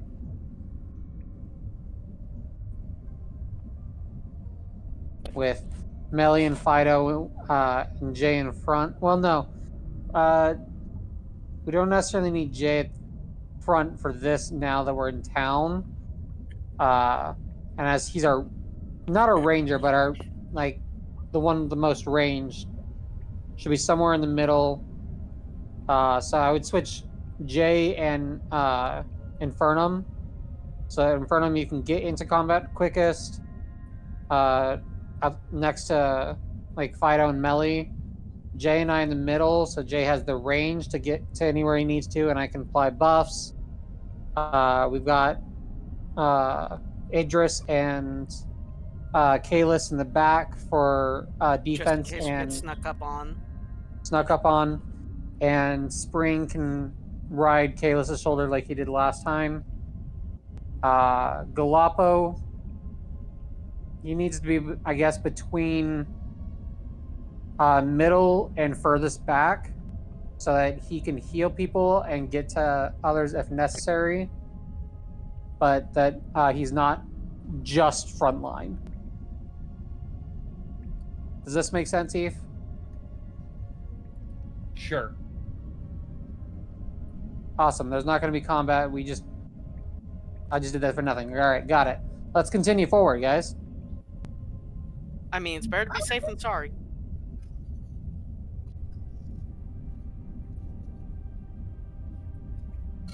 Which is why I'm going to keep a hand on my blade at all times. We're not likely to get a response back, but Nada will call out. We were supposed to see the king down here, correct? Mm-hmm. From the note.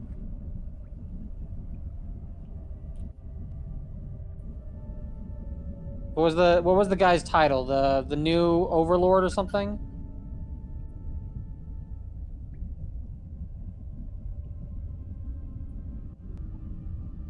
Heath. What was he called? I'm an old man. Bear with me, please. Yeah, so it's canonical.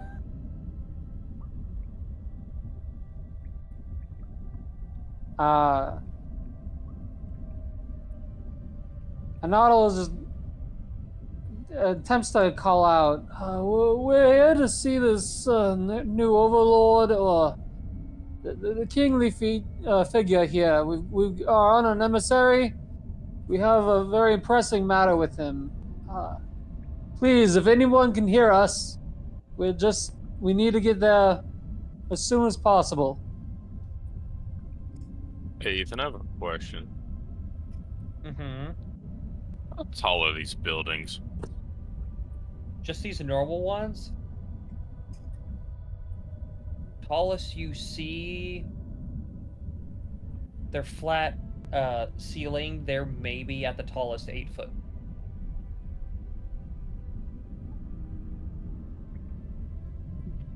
Quite a bit of them get shorter. All right.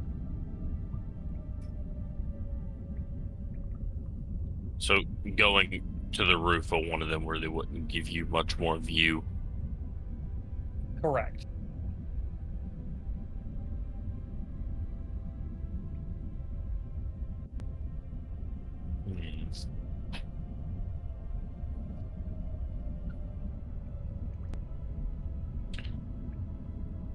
Yeah.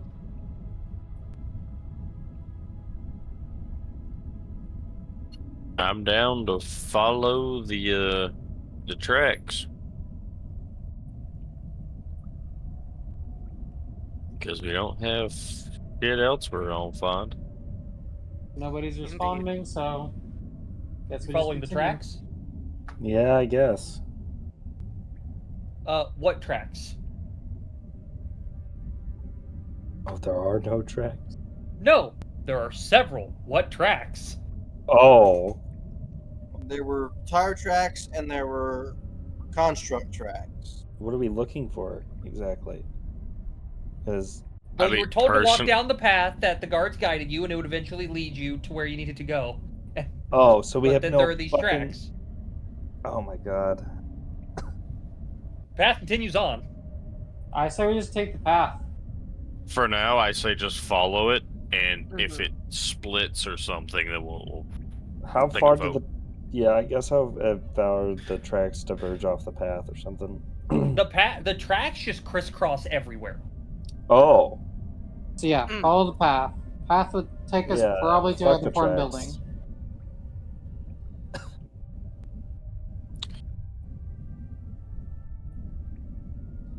Follow the path, Heath. Screw We're on the tracks, yellow we're brick not playing road. Monster Hunter. What you say, Ninja? I said, screw the tracks. We aren't playing Monster Hunter. You're trying to follow something.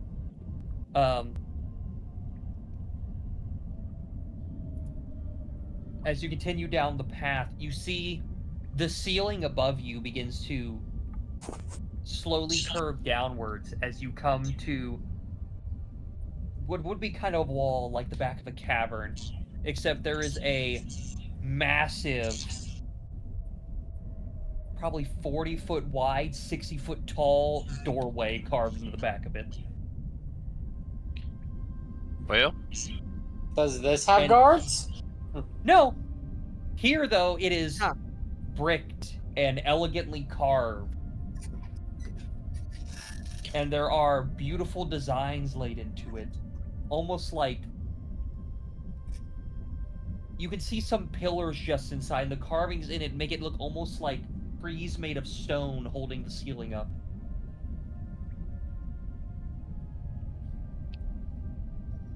Well, I'm gonna ask. Is it locked? This is an open doorway. There's no doors. This is a doorway. Okay, I misunderstood you. Well, Ebus, I wish to walk through. I guess we're following Jay. Excuse me, is anyone here? You hear Anato's voice echoing down the hallway.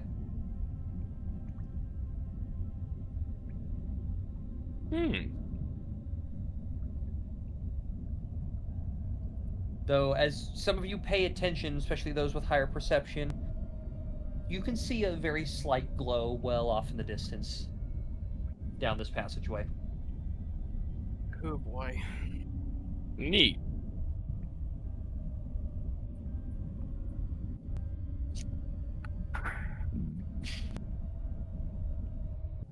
Do we go towards the light, guys? It is not Yes. white light. I think that's... It's orange, actually. Well, unfortunately, it's our only option. Once more into the breach. Alright, I guess we once more into the breach. Hello? Anyone? As you... My life alert is dead! You can turn your pacemaker off. Do you understand how fucking funny that would be? He counterspell turns off. It turns off. I'm gonna unpace your maker. Can I have, as you make your way down this hallway, everyone with dark vision, can you make me a perception check? Okay. Not terrible. Just a flat roll.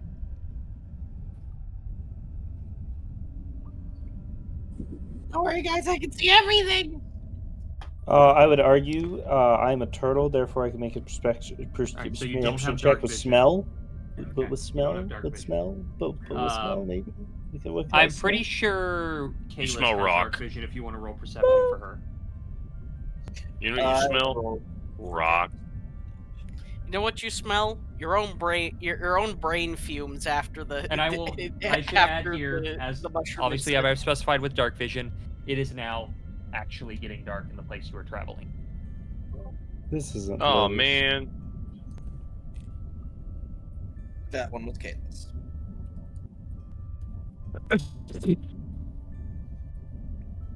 I think you'll have to do Thankfully, Nelly for her. Ninja rolled high enough so someone who is here, I can describe what they see. Oh hell yeah! After you get roughly 30, 40 feet into this large passageway, at the very edge of your vision, kind of in the corners of this passageway, you see small, like, indents into the wall where you can't tell what it is with a 17 or a 21, but there's some kind of mechanism up there. And it's rough after the first, like, 30, 40 feet of the passageway. It's maybe every 15 feet you see these indents in the wall. There's something in there. In the Hey, indents? Yes. I'll let everyone know what I'm seeing. This feels real trap-like. Indeed. I'm gonna suggest that we all like move to the sides of the walkway real quick, so I can try and cast light to see better. I don't The want us to radius be of like... light does not light up even remotely the whole perimeter of this passageway, just the actual frame of it. Sorry, what? This hallway's a big bitch. This is a big ass hallway. Light That's- does not give enough light to show you everything. No, that's Even fine. just like but... seeing up the walls to where it meets, you can't see all that with the light spell. Hallway's That's too fine. big.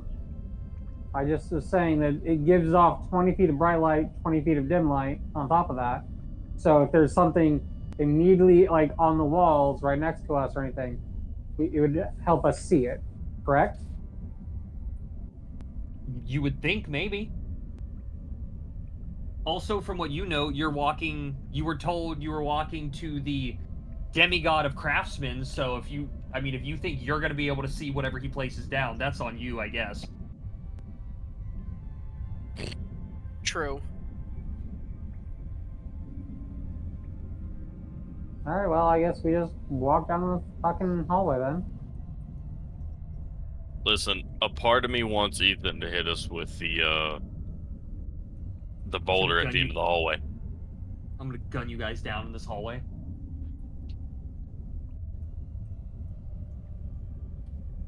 With arcane blasting devices, it's fine. Nah, man, hit me with the Indiana Jones.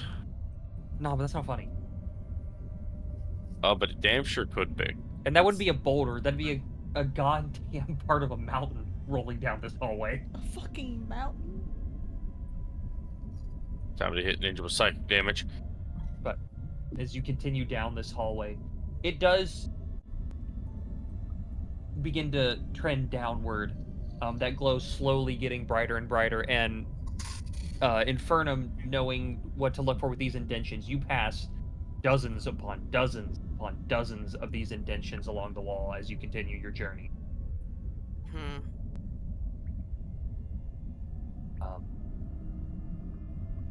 As you get closer and closer, you begin to hear the clanging of metal coming from further ahead.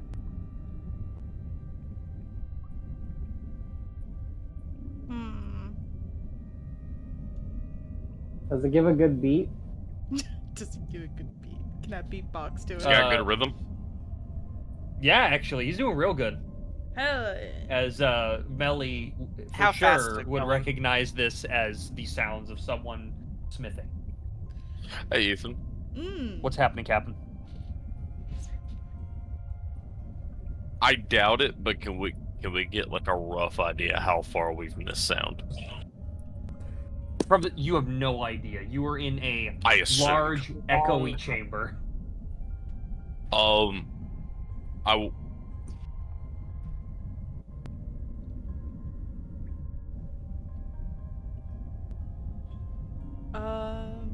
was wanting to cast Knock because it's loud as shit and they'd hear us coming, but I don't think I have anything I could target. Fido? Does Fido have... Hold on. Does Fido have, like, a compartment? I could cast Knock on... I could cast Knock on Fido. I have to get in there to work on him, so he has to have a door on him, a hatch.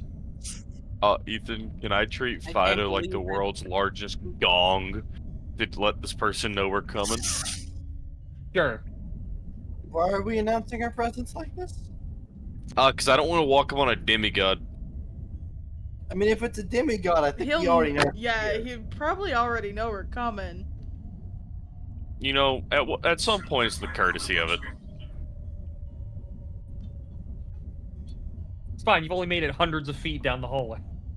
And it keeps going. Let's gong when we're closer to his door. That's a sentence.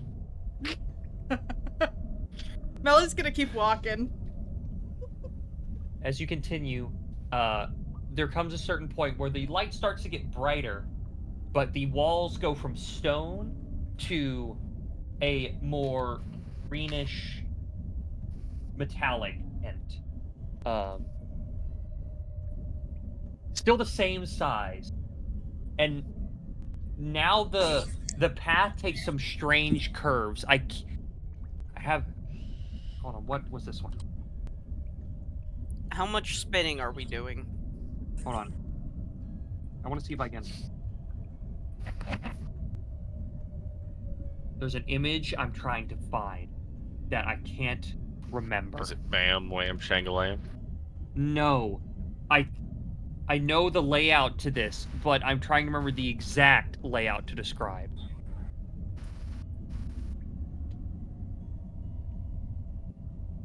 I'll just do it like this. You take very abnormal turns on this last stretch of walking. Out of nowhere, you suddenly turn exactly 90 degrees. And then one walking forward, maybe another 60 feet, 100 feet. You then round the corner going left a full 180 with a wall separating where you just were. How do we see the light then? It's bouncing off the metallic walls. Around 3 different corners? Yeah. Oh, yeah. That bitch is Okay. bright. I feel like you're questioning the wrong parts of this.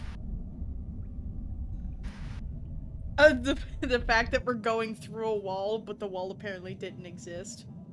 You're not going. You're going around the wall. Yeah, we're going around the wall at 180 degrees, so we're looping No, back onto the same Vinny. wall. Yes.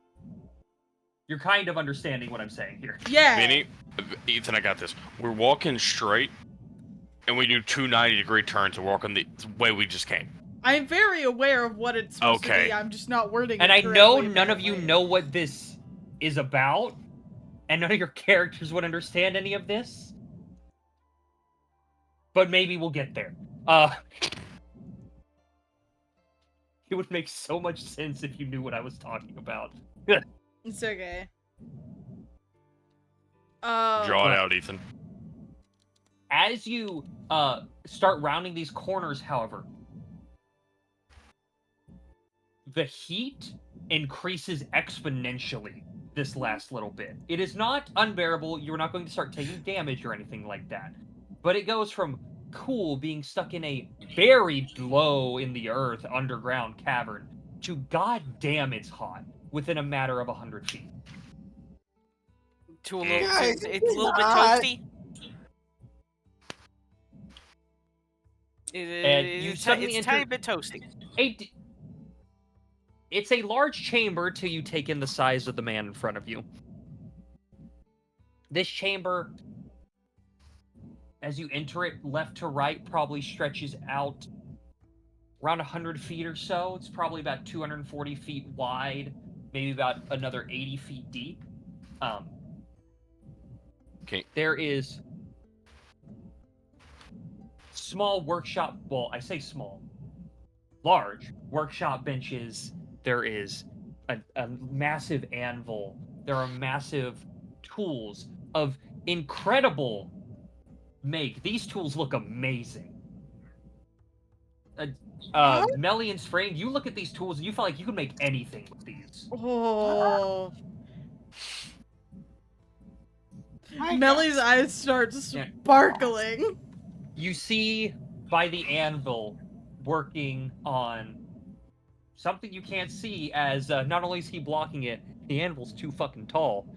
A maybe 20-foot tall figure of dwarven build. He's wearing dark black leather armor and aprons. I slowly scroll up my list of art to find him. Except where normally dwarves have the kind of more worn and dark skin and hair, his hair is comprised entirely of fire and magma. Is he a giant? And his face is almost an ashen gray. He's not a giant. As I said, he's a He's dwarf a demigod. Since we're in this VC. It's going in visual aids. I know we're not... What do you mean the file is too big? I put it in Discord before! It's too big! Too big! You see, Discord can't handle this man's girth now. Hold on.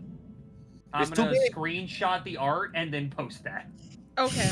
I thought you were about to say, I'm about to send the file to Fiery. No, because I couldn't send it to you, because I also have to have Nitro to send it to you. So he's, You could text it to me. Oh, you're right. But So visual aids. Okay. This is the man you see before you. he's not he's not looking at us, right? Not at the moment. Melly. Okay, go ahead. That's Sorry. not lettuce. That is not lettuce. That's Indeed, magma it and is fire. not. That is a demigod. And I will say, that axe from the image is hanging on a wall nearby. How large is it in comparison to a person? He's 20 feet tall. That axe is probably about 14.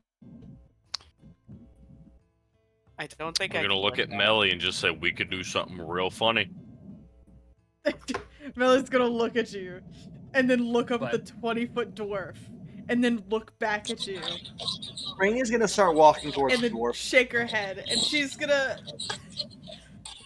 Melly's gonna follow Spring, and then like awkwardly clear her throat to try and get his attention. It is about then that he makes one final swing on the thing he's working on in front of him.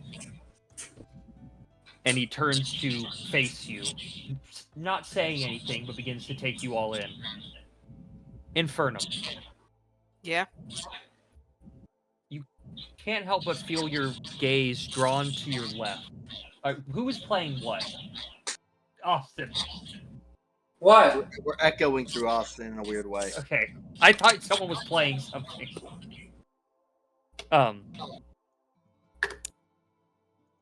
Another. It is very appropriate because it just ended, actually.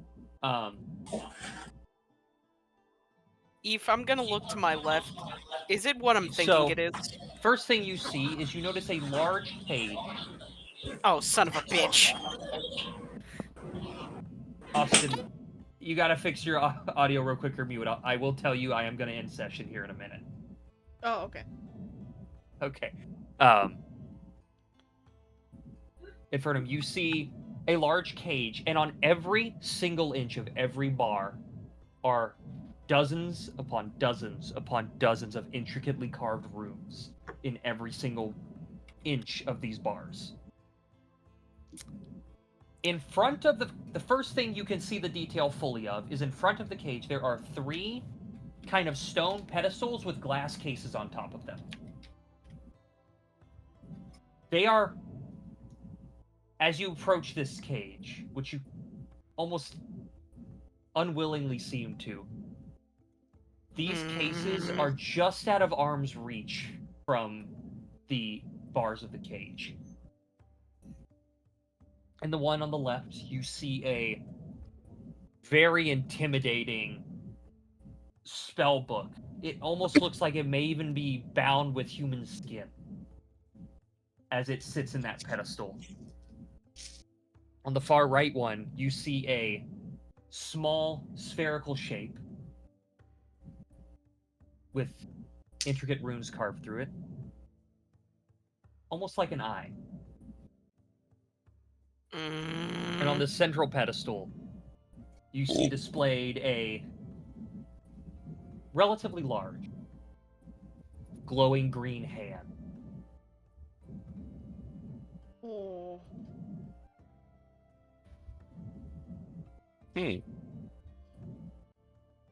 As you see a slumped figure on the back wall who, in a familiar voice, looks up and says to you,